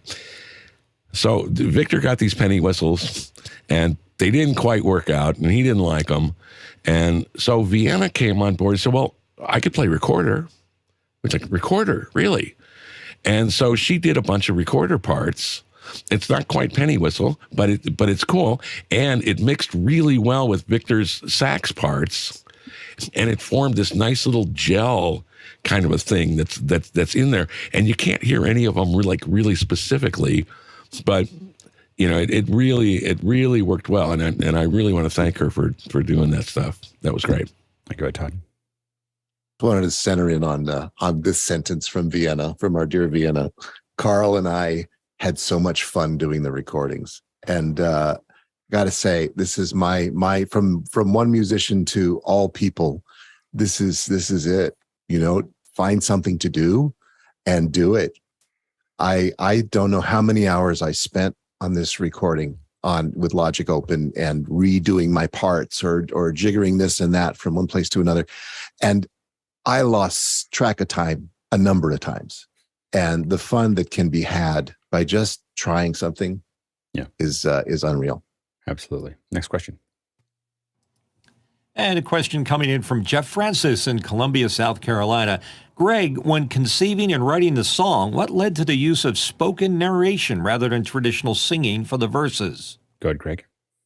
Well, that's the way Dan Shore wrote the lyrics. So that's the way he conceived it. So, but he was, he's an actor. He was very flamboyant with the thing. And I'm thinking to myself, okay, there really is no pitch to any of this. There's no melody. Who am I going to get to do this? I know the perfect guy. That's great. Bill Davis. Yes, Bill Davis. That's great. And he said yes. He said, I'll do it. That's awesome. And he was great. It was great. It's fun. Yeah, absolutely. Next question. Next question in from Jeff Francis in Columbia, South Carolina. You mentioned that you wanted this song to be an acoustic song. Are there any electronic instruments involved in the track? Good, Peter. I think Bryan and Greg can help me answer this, but one instrument we didn't really talk about that is throughout the whole song and kind of gives it the punch is some air organ, some pump organ is in there. And those are straight up samples that I believe Bryan performed.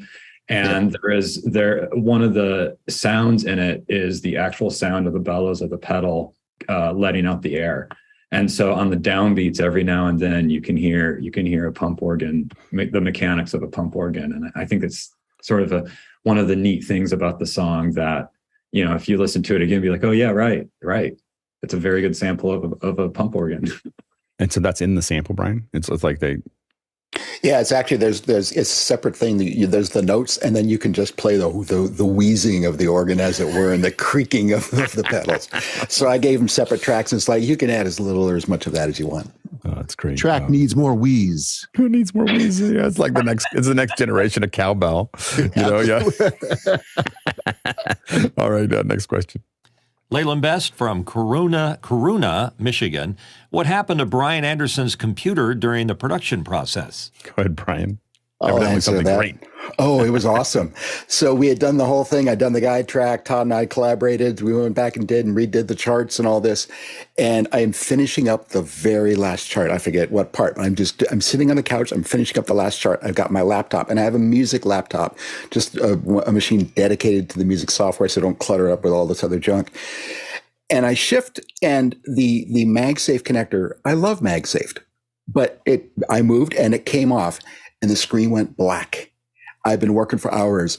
The computer, it was never to boot again. And for some reason, the computer died, and all the charts were on it. I had so this was this was a decision point, because M1s had just come out, but some of my hardware behind me here wasn't going to work with M1. My software, there was this whole thing, so I had to go to OWC, and I bought a little bit newer Intel laptop and restored from a time machine backup. So I was about 4 or 5 hours of lost work, but it took a week or two to get the machine back and finish the last charts and get them out to people. So another one of the things that caused a delay in finishing this whole thing. You can see why that is exactly why I tend to keep all my project files on the outside of my computer. Because I always want them on some external. So if the computer dies, I just move the drive somewhere else, as opposed to trying to figure out how to get the computer back up. Next question. Douglas Carmichael asks, what DAWs software did you use for the song? Did you use LucidLink or a similar cloud collaboration platform? Go ahead, Jeff. We all use whatever DAW we have. So Pro Tools, Logic, Digital Performer, all of those. And as we were saying earlier, we simply discovered that we need to just share files. So we decided a long time ago, 48 kilohertz, 24-bit files. And once a reference track is built, in the case Bryan built the reference track for this song, that's shared. And he'll do that in stems. So if you just want to mix, he gives you that. Or if you want to have like a bass reference track and a drums reference track, all of that lines up from time 0, which is the count off for the song. And all your recordings you do to that. So one of the recordings I did was the shout at the very end of this tune. So that recording is a few seconds long, but the file I submitted was a 5-minute wave file that started at the beginning of time, and that dumped into Pete's DAW, and it was in perfect sync. Of course, musically, he might have had to nudge it, but at least technically, that wave file was there. Go ahead, Peter. Yeah, just to stem off of Jeff's answer, we found that we don't want the technology to get in the way of the art. And so that's why we let people use the software and the DAW and the tools that they're most familiar with, because the art is more important than the technology in this case. Right. So Greg's example of using Dropbox and just syncing our project files, it's the most, streamlined, slimmed down, less technological way to share it, but yet still functional and still and still productive. A couple of the softwares we used Melodyne for some of the tuning. We used this because of the instruments being acoustic, recording of the instruments and the miking of the instruments was very important.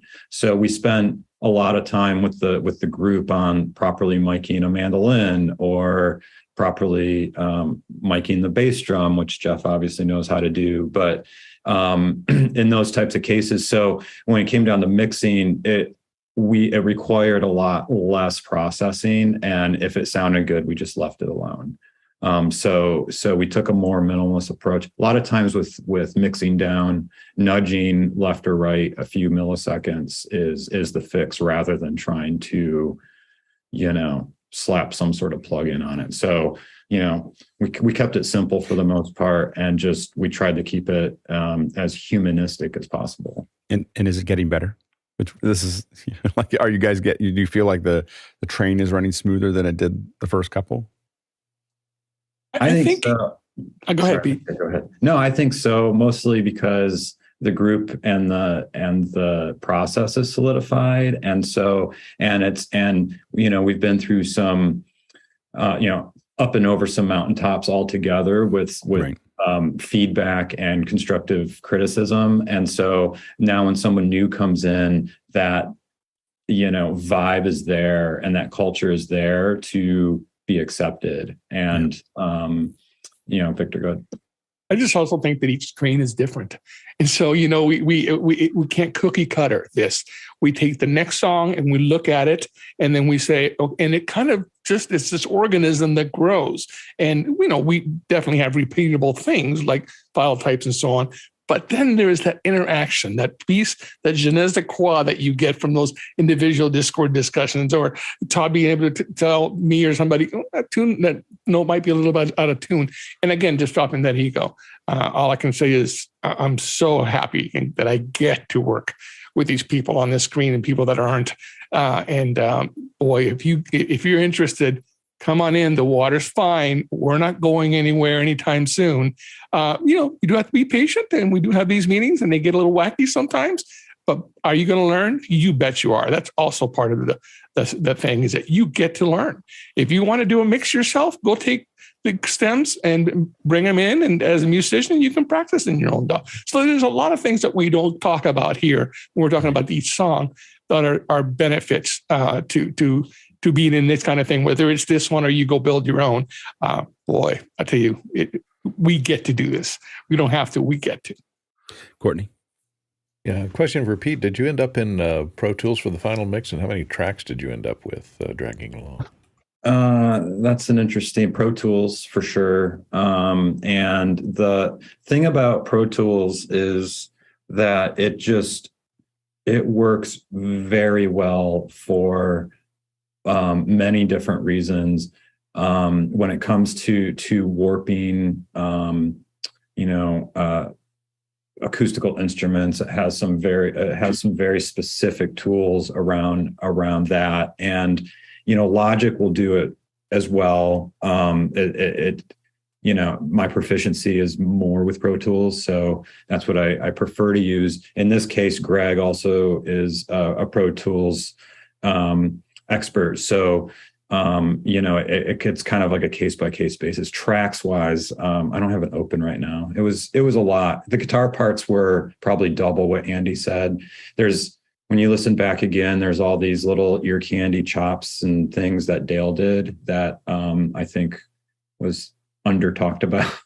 And there's a lot of layering of things. Like the Kavoon had 3 mics on it. The snare had 2 mics on it. The bass drum had like 6 mics on it and was in stereo. So we got the room tone of it. So, it was a pretty large file, but, audio files aren't that big. So it's pretty easy to, I think I can look to see what the size of this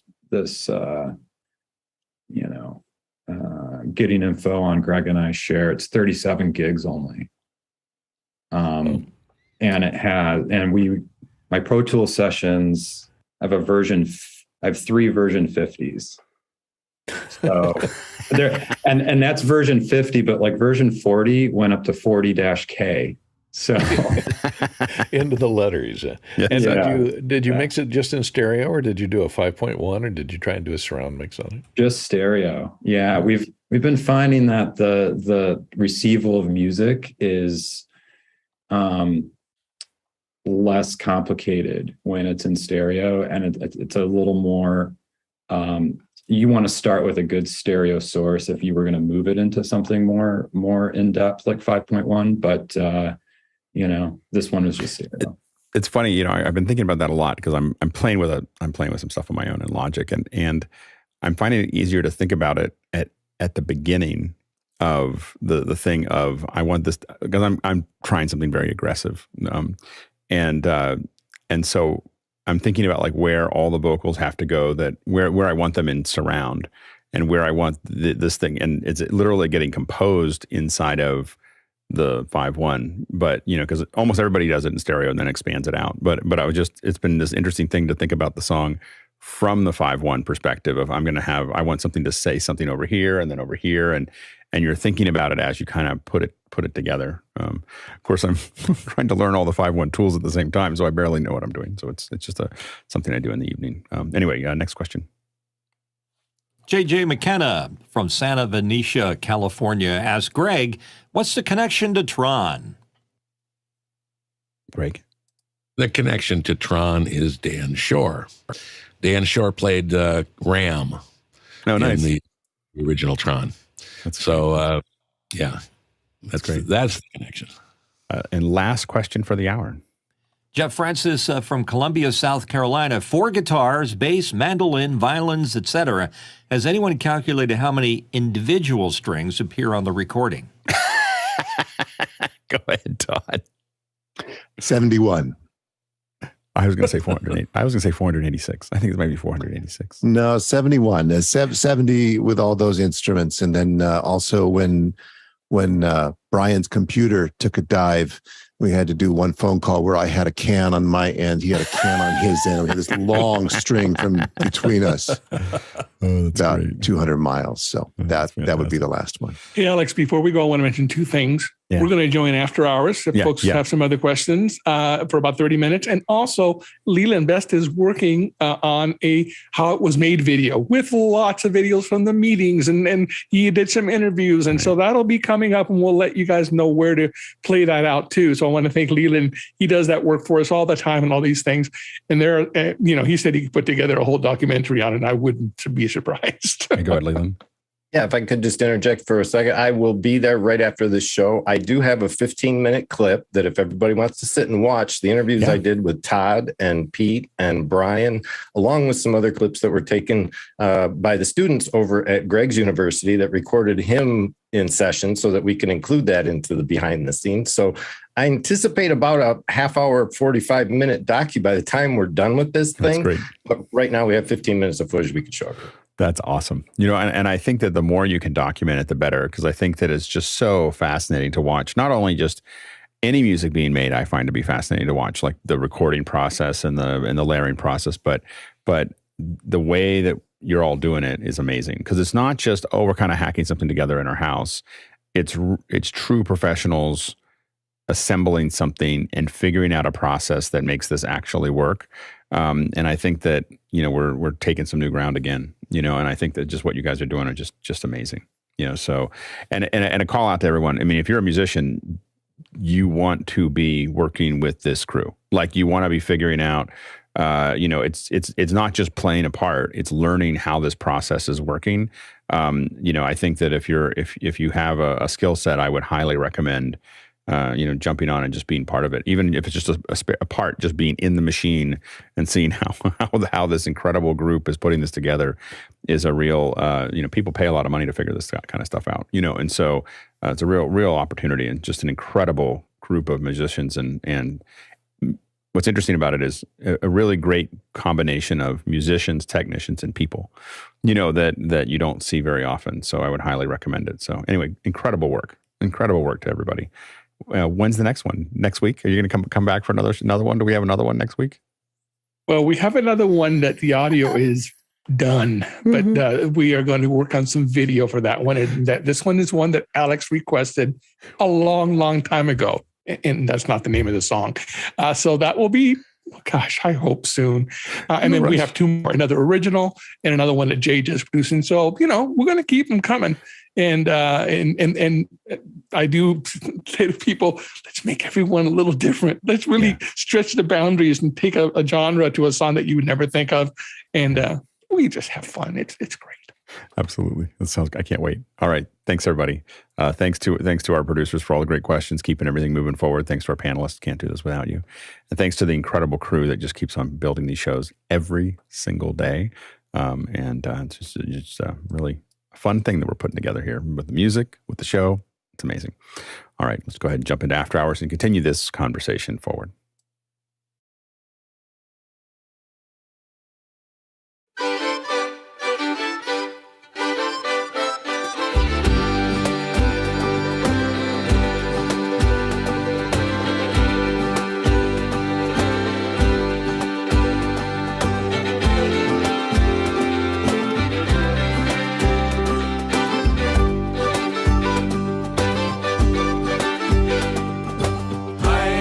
Hi,